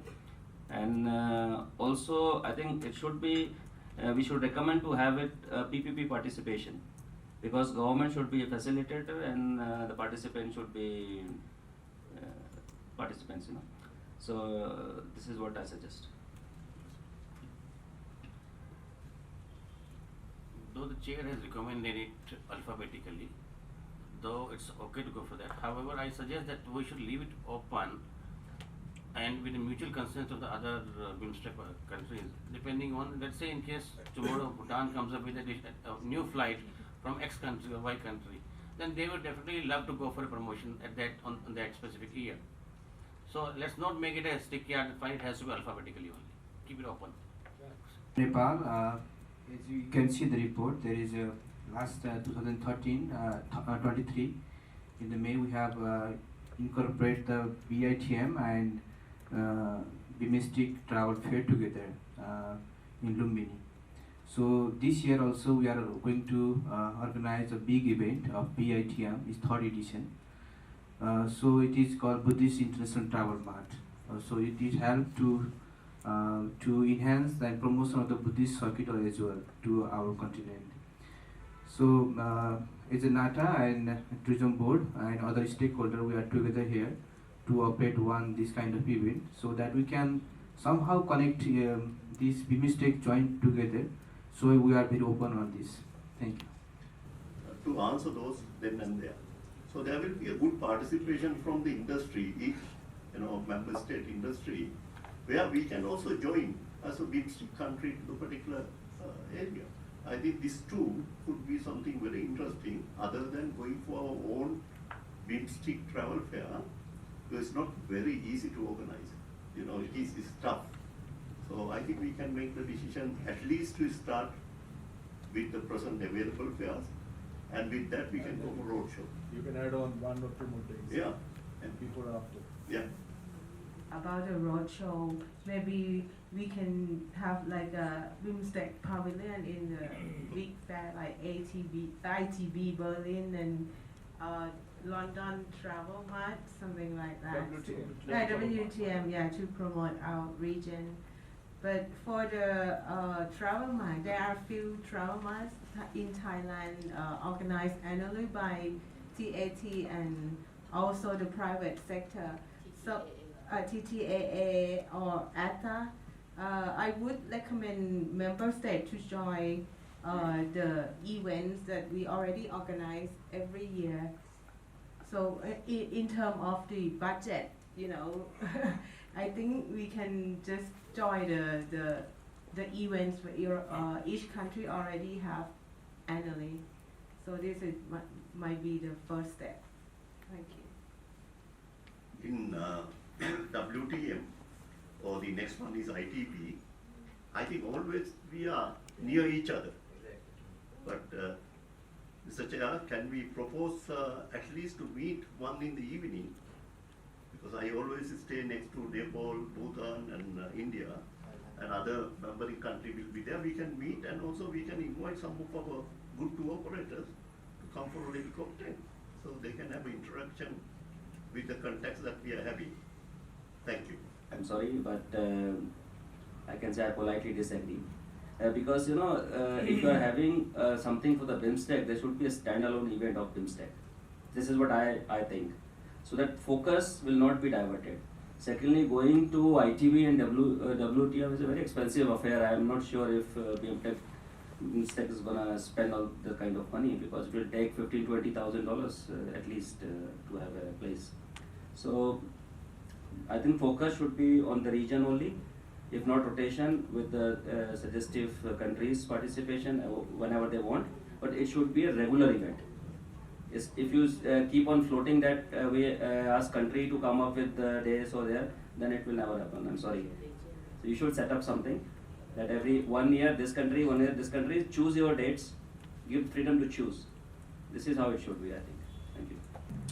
Appeal here and request would be like big countries like India, Thailand, Sri Lanka, Bangladesh, and all others here who are attending. All of you have this big travel fairs, like in India now, SATE is coming up in Delhi very soon. Thailand says they have FTTA, Sri Lanka says they have some other travel fairs. So in all those travel fairs, if there's a BIMSTEC pavilion, then I think Bhutan can take the opportunity to participate in those travel fairs and promote Bhutan. So I would like to request to grant us that opportunity if it is possible. Thank you. Like rather than going to WT and ITB, going to SATE or TAT event or Sri Lanka event, something, there we can have this because it will be cost effective. I'm still not sure what kind of funds are available with BIMSTEC, because these are all commercial shows and it will require money to spend on those stands. But it's a good idea. Thank you, ma'am. Said that we could join it along with the Buddhist travel, because the setup is already there. It's just that you all have to come in, right? But again, when we go as a BIMSTEC, the whole idea of having this entire forum is not only sort of intra-regional tourism but also long-haul marketing. So it is very important that we also come together in a very concrete way to promote certain circuits, like we have already spoken of the Buddhist circuit, the cruise circuit, but there are so many others that have been sort of proposed, like you have the Himalaya circuit, you have the culture circuit. I was surprised to read that between within our 7 countries, we have over 170 World UNESCO Heritage Sites. So that's a lot of culture. So and then like for example, Nepal is the Great Himalaya Trail. So we need to also co-package before we venture out into, because it should just not be another BIMSTEC event where you are selling Bhutan, you are selling India, and I'm selling Nepal. We also have to promote these joint, the joint tours also, and then I think it will really have good value and will carry weight. Thank you. Organizing MART is really difficult, and sustaining it is more difficult. I think 2 components are very important in organizing the MART. One is the institutional setup, who is going to take a lead or as an organizer. As an institutional setup, I see 2-3 different components. Either BIMSTEC Secretariat should be the lead organizer. No, just thoughts. And all the member countries in a rotational basis or a willingness basis or a beat basis, we can have that. Or we can take some reference from SATE. Like SATE was initially originated or ideated as a MART for the SAARC region. And it was, I think, initiated from Sri Lanka itself in 1996. Then to India, then it was supposed to be in different regions. Somehow it is handled by a private company now. Maybe some private company, if they are willing to organize in these things, and we can add value to welcome these things. So in these 2-3 lines, and then managing the resource to organize these 2 things are also very important. So your thoughts on that? Yeah. So we have a extended tour opportunities always. A tourist is coming to Nepal, they can extend their travel to Bangladesh. Tourists coming to Bangladesh can extend their to Thailand or Sri Lanka or some other countries, because we have a very good connection. So by choosing a particular destination where the tourism mart will be happening, we should also think beyond these 7 BIMSTEC countries to the tourist generating markets or source markets. Actually, if we can start with one of the SATE or even the Buddhist Travel Fair, because that is the organizer is Buddhist Tour Operators Association, I think, right? That is from NATA. So if there is any small area that where some of our members can come and sit and maybe just see how we can contribute, that can be a good start. Mr. Chair, I think if whatever comes closer, then we can work on that. Sure, thank you. The major thing is funding. Like any association, any secretariat or team assigned by the secretariat can operate, and or you can give it to any professional agency to do it. They will do it professionally. But the thing is where the funding will come. This is very important. Secondly, what Mr. Tawfiq said from Bangladesh, that yes, we should have fun to invite buyers from the prospective markets. So if you are having our travel mart in the BIMSTEC region, we also want buyers to come from Europe, North America, South America, anywhere actually. And for that we need fundings. Like many states in India, they are doing state travel marts. And they invite 100, 150 buyers from overseas, all over the world. But yes, it costs money. So the funding is very important. So when you're suggesting something about travel mart, whether participation in existing fairs or having your own mart, you need to check where we get the funding. Now in our case, as I said, TDL, Tourism Development Levy, we can say this is the fund that we want to do marketing, and it goes to also BIMSTEC. But other than we say, if the initiative comes from BIMSTEC country through the foreign mission, then we can support, because the board has to support, otherwise it won't approve. So board is not only the government officers, also we have industry practitioners in the board. So we can somewhat educate them, but it need, again, I'm not going to be critical to the secretariat, it need time. You need to plan now for next year. So, because you see, we have to have a project, we have to plan, then we can, everybody can try to slowly influence the, not influence, I would say, at least share with the ministries and try to get at least some, kind of a fund. The tourism board, also Myanmar Tourism Federation, we can contribute for the tourism mart in our region. it's okay. We will also report to our ministry and also our tourism federation to collaborate with the BIMSTEC countries for our tourism month. Yes, thank you. 50,000 USD is supported by the National Tourism Organization, for example, Tourism Board, and nearly 150 to 200,000 is generated by the industry by giving complimentary hotels, transport, tickets, type of things, and some support we get from the institutions like Visa, TripAdvisor, MasterCard, the other stakeholders who are also in the key stakeholders of the tourism industry. We did a similar practice in India while doing ITM, India Travel Mart, with the ministry. So only 1.5 crores was given by ministry, and rest it was 6 crores of total budget from the industry, giving free rooms and transportation and blah, blah. I think I just want to reply on one thing. There are two different things. When BIMSTEC is asking from some government, is a different thing because it's a government's body. Am I right, Secretary? I think because there are two things where BIMSTEC is a government's initiative. So it's a different thing when government is asking the member state to participate. Because I have seen in many matters when private body or private organizer asking government, then all this thing comes up. What you said, spending money from the tourism board and all. But when the government is initiating something, it's a different perspective altogether. So if something is suggested as this meeting of tour operators, I think that will be a different level. BIMSTEC member country is important or is necessary. I think if we go that way, I think it's a government initiative that's holding these meetings. I think each of the delegates from the respective country need to go to your line ministry or the authorities and to convince that. The first question is whether it is necessary or not.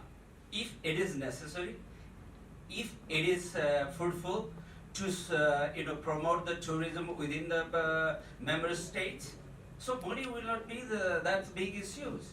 Thank you. In other countries beyond BIMSTEC region, with large tourism generating markets. Maybe I think I suggested earlier your active participation in the contribution. Based on these feedback, we have already finalized few recommendations.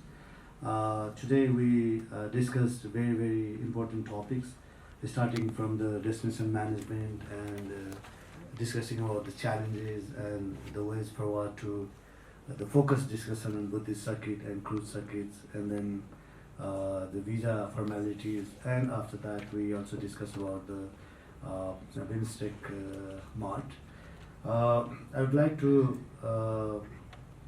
thank Secretary also for your very efficient work, and then the secretarial deliberations and briefings here. With this, we come to the end of our program today. I would like to thank all the delegates for your active participation. After this, we have 1 hour break, and after that, the host country Nepal will be welcoming you with cultural performances and cocktail reception. So we'll start from 6 p.m. local time. And we are meeting again tomorrow to discuss our remaining agendas. Let us be in this hall around 9:45 a.m. tomorrow, so that we can resume the meeting on time and we can complete our meeting on time. The meeting is adjourned for today. Thank you. Thank you very much. To show you some glimpses of cultural programs here. We'll have altogether 5 cultural dances. And for this, I would like to invite